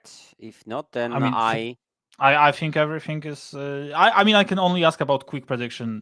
Tell me the score of your game versus Zero Tenacity. Yeah, I think it will be banger. I think it will be 3-1 to us or 3-2 to us. And I think a lot will happen on mid lane. Can't wait to play versus Kofte. I hope I will perform like today against him. He's a really good player, so can't wait to face him and finally show I'm the best mid laner in Ultraliga.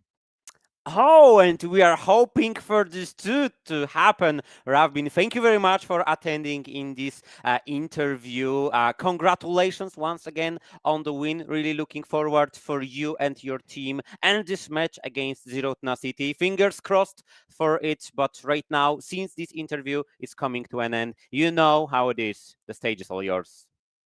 Yeah, thank you for having me, guys. Thank you for crossing fingers for us. And I want to greet my family, my mom, my grandma, my father who is watching me, and my friend Piotrek who is also like supporting me quite a lot. So yeah, thank you, and all of the Forsaken fans. I think we're feeling the support, and I hope we'll win against Gripcho and we can see with you in Gdańsk. So yeah. Hopefully, looking forward to it. Thank you very much. Of course, Yeah, thank you. Ravbin, the everything from your side today was special and perfect and almost deathless. I will make sure to check out if it's yet another record or not, and we'll tweet about it. If it would be like record, I will be a little bit mad for me, but it's fine. All right, so there's not much from us to add. Thank you very much, and hopefully see you after maybe another interview and maybe at the LAN finals in Gdańsk. Good luck. Thank you, guys. Thank you for having me, and bye-bye. Bye-bye. Oh, what a performance it was, Kasper. I was expecting a lot from this series. I was expecting that maybe GRP can win, maybe we will have another banger series. I wasn't expecting the shortest series and the most decisive series in the whole history of Ultraliga. Me neither, but I mean, we need to have those series from time to time to also be able to appreciate the better series, right? I mean, we need to have them. Of course we do, and we will have at least one more series in the semi-finals. And hey, final is still a series. Maybe on the English broadcast it won't be from the venue, it won't be from the LAN event itself, but maybe, just maybe, we'll have a little surprise for you, a little sneak peek from the venue. We'll see how it goes. For now, we know for sure that the next week awaits for us, awaits for you, Ultraliga fans. It's going to be a clash between Zero, Tenacity and Forsaken. I mean, it's going to be an absolute banger. Like, this game, I know we said, oh, maybe this game is going to be a banger. Maybe this game specifically, I can guarantee you with my own life, it's going to be a banger. It's going to be an absolute pleasure to watch this. It's going to be an absolute pleasure to see. This is the game that could be in the final, easily. Oh, yeah.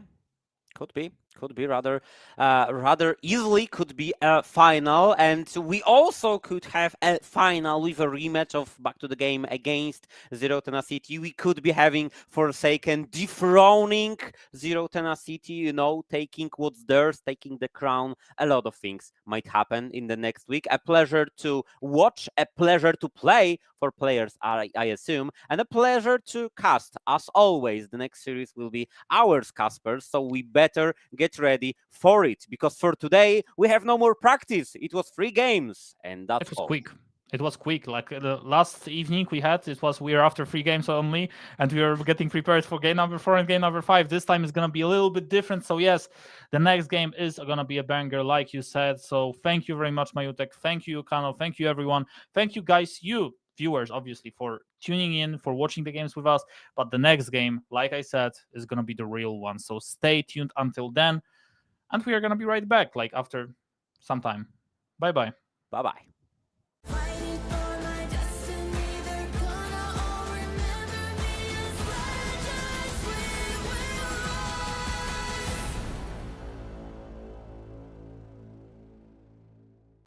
Sí, ¿vos de qué parte sos? Yo de aquí. Ah, mira, ¿Tú de qué parte eres? del norte.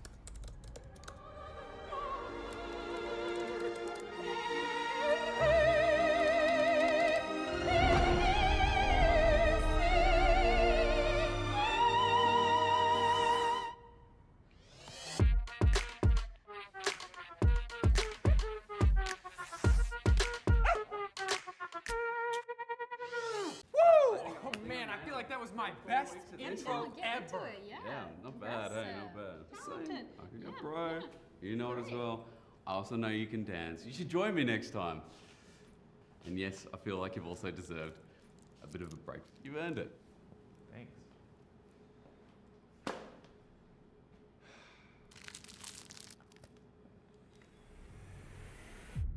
Even the biggest champ needs a break.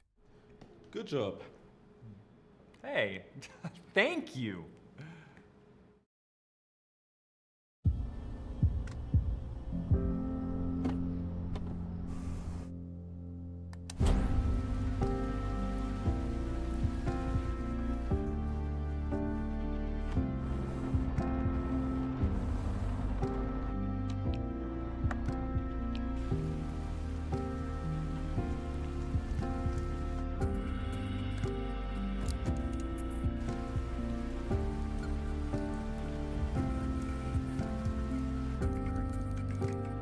Wjedź do elektryzującego świata esportu i zagraj z nami. Moc energii zapewnia elektryczna Kia EV6.